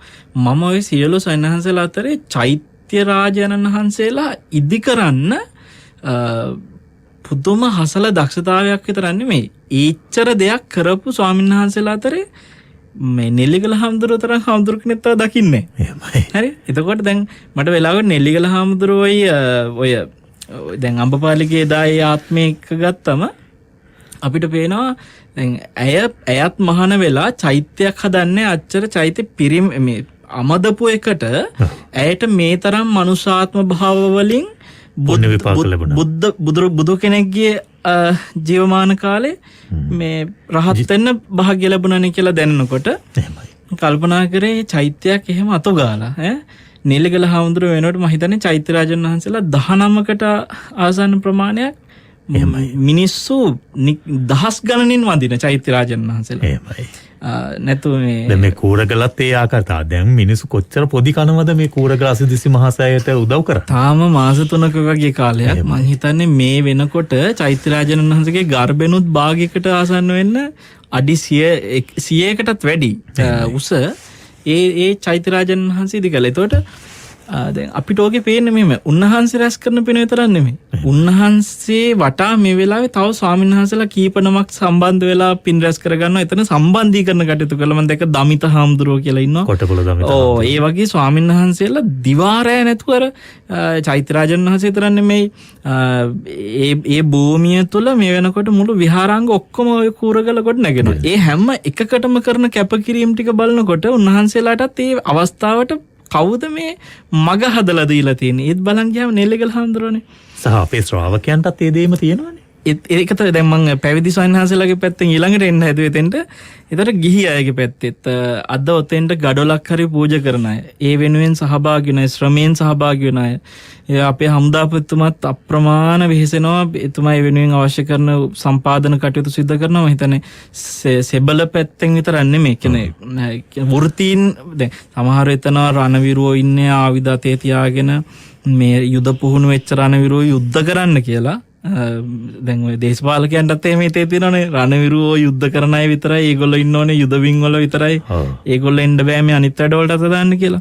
නමුත් හමුදාවක් ඇතුලේ හැම දෙයකටම මුළු රටක් පාලනය කරන්න හැම අංශයකටම ඕන කරන සියලු දෙනාගෙන් සන්නද්ධ තැනක් හමුදාව කියන්නේ. මේ පහුගිය දවස්වල වැක්සින් ප්‍රශ්නේදී හමුදාපතිතුමෝක පැහැදිලිවම කිව්වා. ඔව් දැන් අපිට පේනවා වෛද්‍යවරුත් හමුදාව ඇතුලේ ඉන්නවා. හරි. ඒගොල්ලෝ මේ යුද පුහුණු මේ ආයුධ සන්නද්ධව යුද්ධයට යන අය නේ. ඒ යුද්ධයට යන්නේ ඕන්ගේ රාජකාරියට. ඕන් යන්නේ වෛද්‍ය වෘත්තිය පැත්තෙන්. ඊට පස්සේ හැම දෙයකටම ඉන්නවනේ. හැම දෙයකටම පෙදරේරුද එතකොට මේ මිනිස්සු දන්නේ ඔය හමුදාව ඇතුලේ පෙදරේරු අය කියන්නේ මේසන් බාසුන් ඇහෙලා වඩු බාසුන් ඇහෙලා ඉලෙක්ට්‍රීෂියන් ඔය වගේ ප්ලම්බින් ඔය නොයෙක් හැම පැත්තටම මේ කට්ටිය ඉන්නවා කියන එක දන්නේ නැහැ. ඉතින් එතකොට ඒ විවිධ හංශවල අය එකතු වෙලා සමහරලාට බැකෝ යන්ත්‍ර වගේ දේවල් හසුරවන්න රියදුරු මහතුරු හැමදේම හමුදාවේ කියනවා. එයා කොටිම පොඩි රටක් පාලනයක් වගේ එතන සිද්ධ වෙනවා. තනිකර රටක් පාලනයක් වගේ. හමුදාපති කෙනෙක් කියන්නේ ඇත්තටම නිකන් ජනාධිපති කෙනෙක්ගේ රටක් පාලනය කරන එකේ අත්දැකීම් යම් විදියකට අර මිනි විදියට ඊට වැඩිය පොඩි ක්ෂේත්‍රයක පතරවන සියලු අංශ පාලනය කරපු කෙනෙක් මෙයා ඇවිල්ලා. එතකොට පරිපාලනය සිදු කරපු කෙනෙක්. ඉතින් එතුමා මේ වෙලාවේ ගන්න තීන්දුව తీරන තමයි නෙල්ලිගල හඳුරන්ට ඒ ශක්තිය. සමහරලාට මේ ඔය බැකෝ යන්ත්‍ර වගේ බර වාහන වලින් පවා ගොඩාක් හමුදා විසින් මේ වෙලාවේ ලොකු ශක්තියක් ලා තියෙනවා කූරගල ගොඩ නගන්න. ඉතින් මේ මං හිතන්නේ අපේ ශ්‍රාවකයෝ නෙත් ශ්‍රාවක ශ්‍රාවිකාවෝ මීට පෙර කූරගලට ආවා. මැදින් මාසයේ සෙල් සමාදන් වෙන්න. එදා ඔබ ඒ පාරේ එනකොට දැකපු පරිසරය සහ ඒ ඔබ එදා කූරගල කියලා ඔබේ ඔළුවේ මේ ඇඳිච්ච ස්වභාවය අද ඔබට ආවොත් එහෙම හාත්පසින්ම වෙනස් වෙලා තියෙනවා දකින්න පුළුවන්. සහ දැන් ඒ දවසේ තමයිනේ මාර්තු මාසේ පොය දවස් තමයි මුල් කරලා තිබ්බේ සෑයට. සෑයේ වර්ධනය දකින්නත් පුළුවන්. සෑයට වගේ මං හිතන්නේ මේනකොට විශාල ධර්මශාලාවක් ගොඩනගෙනවා. ඒ වගේම මේ බුද්ධ ප්‍රතිමා වහන්සේ නිර්මාණය වෙනවා. සහ නෙත් ශ්‍රාවකයන්ගේ අනුග්‍රහයෙන් තමයි අසිදිසි ශාක්‍ය සුගත සුගන්ධ කුටි ඉදි වෙන්නේ. ධාතුන් වහන්සේලා වැඩ ඉන්න සුගන්ධ කුටි ඉදි වෙන්නේ. එතකොට මේ වගේ ඒ දැවැන්ත කටයුතු ටිකක් උන්වහන්සේගේ ජීවිතේ තාම අවුරුදු 30 ගාණක්. දැන් අර මේ ඔබ වහන්සේ කියනකොට මට මතක් වුණේ නෙල්ලිගල ශාක්‍යසිංහ මහා සෑය දවස් 90ක් මාස 3ක් ඇතුළත තමයි ඉදි වුණේ. නෙල්ලිගල සෑයත් එහෙමයි මම හිතන්නේ සුගන්ධ කුටියත් එහෙමයි ඔක්කොම බොහොම පුංචි කාලෙක මට මතකයි කොරෝනා අර මේ රන් සෑය ගොඩ නැගුණේ කොරෝනා ඔය පළවෙනි කාලය ඇතුළේමයි. මේ ශ්‍රාවකයන්ගේ සහයෝගයෙන් තමයි. ඔව්. ඉතින් නෙල්ලිගල කියන ආයතනයේ විදිහට ගොඩ නැගෙන නෙත් ආයතනය කරපු කැපකිරීම ආයි කිසිදු මාධ්‍යකින් සිද්ධ වෙලා නැහැ. අද කූරගලටත් ඒ එහෙමමයි. ඒ කියන්නේ නෙත් ආයතනයත් එක්ක එකතු වෙලා ඉන්න ශ්‍රාවක ශ්‍රාවිකාව කරලා තියෙන නෙත් නිසා කරපු පින් ප්‍රමාණය ඔවුන්ට ලියන්න බෑ කවදාකවත්. බවුන් පැලැස්ස ගොඩ නගද්දි සීල සුවර්ණ ගොඩ නගද්දි මේ හැම දෙයකදීම බක්කුල මහසෑය ගොඩ නගනකොට පවා නෙත් ශ්‍රාවක ශ්‍රාවිකාව කරපු කැපකිරීම ඇතුළේ බැලුවම ඔවුන්ට ලියන්න බැරි අප්‍රමාණ පින් ප්‍රමාණයක් කරලා තියෙනවා. ඉතින් එහෙම බැලුවම සෑයක් අතුගාලා හරිද චෛත්‍යයක් නිකන් අතුගාන පිනකට ආත්ම භාව 500ක් අකුසල් කරාවත් කොහොම හරි සුගතියෙම රඳවන්න. ඒ කියන්නේ දුර්ලභව ලැබෙන මනුස්ස ජීවිතයක රඳවන්න. ඔබ හිතන්න ඔතනින් ගියා නම් මෙයා දුගතියක. හොඳේ. ඒ දුගතියට ගියාම කොහොමත් එතනින් ආයි පල්ලෙහාට වැටෙනවනේ කරන්නේ. එහෙමයි. වැඩි වශයෙන් තියෙන්නේ. මොකද දුගතිය ගිය කෙනා සුගතියට එනවා කියන එක ලේසි දෙයක් නෙමෙයිනේ. ඔතනින් බැරි වෙලා හරි ඔය 500 අතරේ කොතනින් හරි දුගතියකට ගියා නම් ගෞතම බුද්ධ ශාසනයේ බුදුරජාණන් වහන්සේ ළඟ ආයි මහාන වෙලා රහත් වෙනවා කියන ඒවා බොරු. ඒකට ඉඩ ලැබෙන්නේ නැහැ නේද? මගේ හැරෙන අවස්ථා වැඩි. කල්ප ගණන් යන නිරේටයයි. එහෙමයි. ඉතින් එහෙම බැලුවට පස්සේ අර නිරේ ඉඳලා තියෙන පොඩි කාලයක්නේ බලද්දි. එහෙමයි. මේ ඒකත් ඒ කියන්නේ කාශ්‍යප බුදුරජාණන් වහන්සේත් පිරිනිවන් පාලත් ඉවරයි. එහෙමයි. ඒ ඉවර වෙලා තියෙන කාලෙක මේ ගෞතම බුදුහාමුදුරුවෝ මේ බුද්ධාන්තරය ඇතුලේ අපිට සාමාන්‍යයෙන් මනුස්ස ජීවිත ටික ආත්ම 500ක් ආපු කාලෙත් එක්ක ගණන් බලාගත්තොත් අනුමාන දල වශයෙන් බැලුවොත් ආත්ම 500ක කොහොමද කියලා. ඒ කියන්නේ ආයුෂ මේ 100 ආයුෂම නෙමෙයිනේ. ඊට චොට්ට එහාට යන්නේ නැති. හැබැයි එහෙම නිකන් දල වශයෙන් අපිට ගණනක් හදාගත්තොත් එහෙනම් මෙයා නිරේ ඉන්නේ නැත්තේ කොයි කාලෙද කියලා කොච්චර කාලයකට හිටියද කියන එක නිකන් අනුමානයකට ගන්න පුළුවන්. හැබැයි සාපේක්ෂව බැලුවොත් සාමාන්‍යයෙන් නිරිසතෙක්ගේ ආවශ්‍යක ගත්තම බොහොම ස්වල්ප කාලයක් තමයි ඒක. මොකද නිරිසත්තු සමහරවිට කල්ප ගණන් ඉන්න අවස්ථා තියෙනවා. නිරේ වැටෙන කෙනෙක් ගොඩ එන අවස්ථා අඩුයි කියලා. බොහොම අඩුයිනේ. එතකොට වරුණ අපිට පේනවා මහා සෑයක් අම්මදින පිනකට එහෙම පිලිසරණක් එච්චර මේ සුගතියේ පරිසීල් කරලා පරිසම් කරලා තියන්න බුදු කෙනෙක් පහළ වෙනකම් ඊට පස්සේ මහාන කරන්න ඊට පස්සේ රහත් වෙන්න එච්චර භාග්‍යයක් හදනවා නම් අනේ මට මන් දන්නේ ඔබ මම වරුණ මේ විදිහට වචනයකින් උනන්දු කරනවා මිනිස්සුන් හරිද ඒ තුල රැස් වෙන අපිට රැස් වෙන පින නෙලිගල හාමුදුරුව තව මිනිස්සුන්ට කියන්නේ පිනට මග හදන පින මේ හැම දෙයක්ම එක්ක බැලුවම මේ මහා සෑරදුන් වහන්සේලා ගොඩනගන්න කරන කැපකිරීම ඒ ගොඩනගන සෑයක් වටා මිනිස්සු ගෞරවයෙන් වැඳුම් පිදුම් කරන කැපකිරීම මේවා කෙනෙක් පහත් කරනවා නම් හරිද ඒ කියන්නේ මෙතන උසස් මෙතන පහත් කියලා වෙන් කරන්න බෑ අපිට මේ චතුරාර්ය සත්‍ය අවබෝධ කරන්න මේ කැලේට වෙලා භාවනා කරන හාමුදුරුවෝ විතරයි උසස් ওই චෛත්‍ය හදන්න චෛත්‍ය අතුග ගාහින්න ඕව මොන විකාරද කියලා කියන අය හිතන්න ඕනේ අම්බපල්ලගේ වගේ චරිත ඇතුළේ වෙච්ච සිද්ධි ඒක අත්දැකීම් කරගෙන ඒකින්ද අපි මේ වෙලාවේ net ශ්‍රාවක ශ්‍රාවිකාවන්ට ආරාධනා කරනවා මේ පොයට අවස්ථාව තියෙනවා එහෙමයි වස් ආරාධනා කරන්න වැසිසලු පූජා කරන්න සනහස දැන් එතෙන්ට පොඩ්ඩක් එමු වැසිසලු පූජා කරලා වස් ආරාධනා කිරීම අනිවාර්යෙන්ම කළ යුත්තක්ද ගියෝ අපි නෑ ඒ කියන්නේ ගිහියාට ඒ අවස්ථාව අනිවාර්යද කියලා අපිට ගිහියට කිසි දෙයක් කියන්න බෑනේ ස්වාමීන් වහන්සේලා අනිවාර්යයෙන් වස් සමාදන් වෙන්න ඕන ලංකාවේ ඉන්න බෞද්ධයෝ රුවන්වැලි සෑයට යන එක අනිවාර්යද කියලා කෙනෙක් මගෙන් අහනවා අපිට කියන්න පුළුවන්ද මේ ඔව් අනිවාර්යයි කියලා බෑ ඒක යාගේ කැමැත්තනේ මම කියන්නේ වස් ආරාධනාවකින් තොරව වස් සමාදන් වෙන්න පුළුවන්ද භික්ෂුවගේ පැත්තෙන් බැලුවොත් එහෙම ගිහියෙක් වස් ආරාධනාවක් කළ යුතුමයි වස්වසන්න කියලා එකක් නැහැ කිසිසේත්ම ගිහියාගේ ආරාධනය අත්‍යවශ්‍යයි කියලා එකක් නැහැ ඒක ගිහියාගේ පැත්තට ලැබෙන භාග්‍යය. දැන් මට අහන්න ඕනේ ඒක දැන් අර පුංචි පින්කමක් ඕක වැඩක් නැහැ භාවනා කරන ආමුදුරු තමයි හරිම හොඳම ඒක තමයි අවශ්‍යම දේ කියනවා වගේ මේක ඒතකොට අපි අතහැරිය යුතු දෙයක් නෙමෙයි.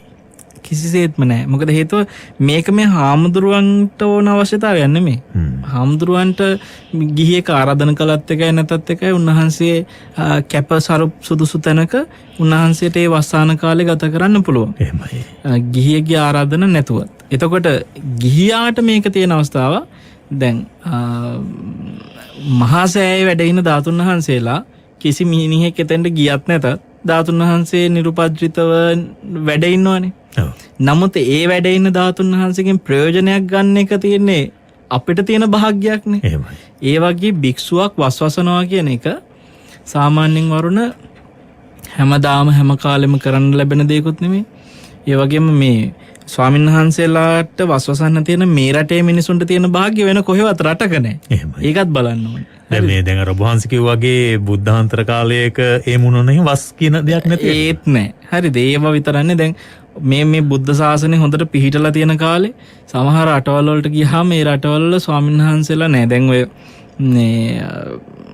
මම මේ කිව්වනේ අර සාජාර රසල් කයිම වගේ ඒ වෑනම් පන්සල් හරි ගොඩනගන්න මේ වෙනකොට කියන්නේ සාජාර රසල් කයිම වල පන්සලක් නෑ මම දැනට මේ වෙනකොට කොහොමද කියන දන්නේ ඒ දන්න කාලෙක තිබුණේ හැබැයි ඩුබායි වල විහාරස්ථාන තියෙනවා මේ සමහර අසපුපවා තියෙනවා ඒ වගේ හැබැයි ඇතැම් ඇද පෙරදිග රටකට භික්ෂුවකට යන්න භාග්‍ය තිබ්බට ගිහිල්ලා මේ මිනිසුන්ට ධර්මය කියා දෙන්න භාග්‍ය තිබ්බට විහාරස්ථාන ගොඩනගන්න හෝ ස්වාමීන් වහන්සේලාට වාසය කරන්න අවස්ථාවක් නැහැ. මට එහෙම රටක මතකයි මම මේ ඒ රටට ගොඩ කියන්නේ වැඩම කරලා ඉන්න ඒ වෙලාවේ මම එමුසුගෙන් අහුවා දැන් මේ රටේ මේ මුළු රටක් නේ විශාල රටක් ඒ රට මතකෙට ඕමාන් හරි මේ ඕමාන්ද කොහෙද ඒලම අහුවා ඒගොල්ලන්ගෙන් දැන් ඔයගලන්ට මේ රටේ ඔක්කොම සන්නසලා කී නමක් ඉන්නවද ස්වාමීන් වහන්සේ විතරයි කෝ මේ එතෙන්දී දැන් ඒ රටේ ඉන්න මහානායක හාමුදුරුවොත් මං ඒ රටේ ඒ වෙලාවේ මහානායකත් මං පොඩි හාමුදුරුවොත් මං ලොකු හාමුදුරුවොත් මං අර සංඝනායකත් මං මේ සංඝනායකත් මං ඔක්කොම මං හරිද එතන මේ මිනිස්සුන්ට දාන ටිකක් පූජා කරගන්න භික්ෂුවකට ඒ වෙලාවේ සිවුරක් දකින්න ඉන්නේ මං විතරයි. ඉතින් ගුවන් තොටුපළෙන් ආපහු මම ගුවන් යානෙට නැගපු ගමන් ඒකත් නෑ. ඒ අවස්ථාවත් ඒ මිනිසුන්ට අහිමි වෙනවා. එහෙම අයට ඉතින් වස්වසන ඉඩක් කොච්චර ආස වුණත් ඉඩක් නෑ. ඉතින් මේ රටේ මිනිසුන්ට තියෙන පින තේරෙන්නේ නෑ. සමහර අය ඉන්නවා ඒ පින තේරුම් අරගෙන ස්වාමීන් වහන්සේ නමකට වස් ආරාධනා කරන මොහොතකට මම වැඩම කළ උන්වහන්සේට කොහොම හරි මම වස් ආරාධනා කරනවා කියලා ඉතාම උනන්දුවෙන් කටයුතු කරන අය මේ රටේ ඕන තරම් ඉන්නවා. ඒ අය අතරට තාම දැන් අපිට ඒ අය උනන්දු කරන්න දෙයක් නැහැ. ඒගොල්ලෝ කොහොමද දන්න. හැබැයි මේ භාග්‍ය තාම ඔබේ ජීවිතේ ඔබට කරගන්න බැරි වුණා නම් වස් ආරාධනා කරලා නැත්තම් ජීවිතේට අපි දැන් මරණ ගැන කතා කරේ මෙතෙක් කල්. අපි හිතමු මේ දැන් මේ ලබන සිකුරාදෑන් පස්සේ දෙන්නේ නැති වුණා. වස් ආරාධනා දැන් පෙරවස් පසුවස් එකෙත් මෙහෙම වස් ආරාධනා කරලා මේ කටයුතු සිද්ධ වෙන්නේ මේ මොහොතේනේ. මේ පොහොය දිනේ. එතකොට මේ වෙලාවේ බැරි වුණොත් ආයි ඊළඟ අවුරුද්දේ තමයි අවස්ථාව තියෙන්නේ. හොඳ ඒ වෙනකොට ජීවත් වේද කවුද දන්නේ? මේ කොරෝනා ඔක්කොම කාලෙත්. ඒ නිසා මේ පොහොය දිනේ ස්වාමීන් වහන්සේ නමකට වස් ආරාධනා කරලා මේ වසාන කාලේ උපස්ථාන කරන්න මේ තාම ජීවිතයට ඉඩක් ලැබිච්ච නැති කෙනෙකුට හිත් පහළ වෙන්න කියලා අපි මේ වෙලාවේ සිහිපත් කරනවා. හොඳ ඒ හිත් පහළ වීම ප්‍රායෝගිකව නියැලෙන්නට නැත්නම් ඒ හිත් පහළ වීම සාර්ථක කරගෙන මහා පුණ්‍යස්කන්ධයක් රැස් කරගන්නට අපි ඔබට ආරාධනා කරනවා ලබන සිකුරාදා පුරපසළොස්වක පොහෝ දිනය ඇසළ පුරපසළොස්වක පොහෝ දිනය එදිනට ඓතිහාසික කූරගල රජමහා විහාරස්ථානයට ඒක රාශී වන තාම රජමහා විහාරස්ථානයක් කිව්වට විහාරාරාංග හැදෙනවා. කලින් තිබෙන්නට ඇති. දැන් නම් හැබැයි එහෙම නැහැ.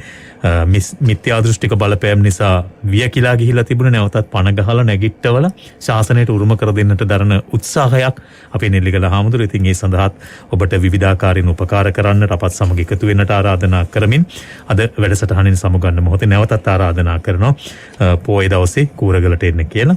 ඒ ආරාධනාවත් සිදු කරමින් අපේ අද දවස තුලදී තාමත්ම වැදගත් වූ දේශන මාලාවක් ඔබ ශ්‍රවණය කළේ නිමාවටපත් උනේ. ඉන්පසු ධර්ම සාකච්ඡාවේදීත් අපට නොහිතන පැති බොහෝමයක් දැනගන්නට සහ ඒ තුල අපට පින් කරන්නට තිබෙන අවස්ථාවන් පිළිබඳව උනන්දුවක් ඇති කරන්නට, උද්‍යෝගයක් ඇති කරන්නට දේශනායි වහල් වුණා. ඒ උතුම් භාග්‍ය හිමි කර දුන්නු උඩුගම්පල හෙන්ඩි මහර ගම්පහ බවුන් පැලැස්ස නිර්මාතෘ පූජනීය වල්පොල ගෞතම ස්වාමීන් වහන්සේට නිදුක් නිරෝගී දීර්ඝායුෂ වේවා. උතුම් වූ චතුරාර්ය සත්‍ය ධර්මයේ මේ ගෞතම සම්බුද්ධ ශාසනයෙම අවබෝධ වේවායි කියලා ප්‍රාර්ථනා කරමින් වැඩසටහනෙන් සමුගන්නෝ හැම දිනාටම තෙරුවන් සරණයි. සිත්නෙත් අසපුව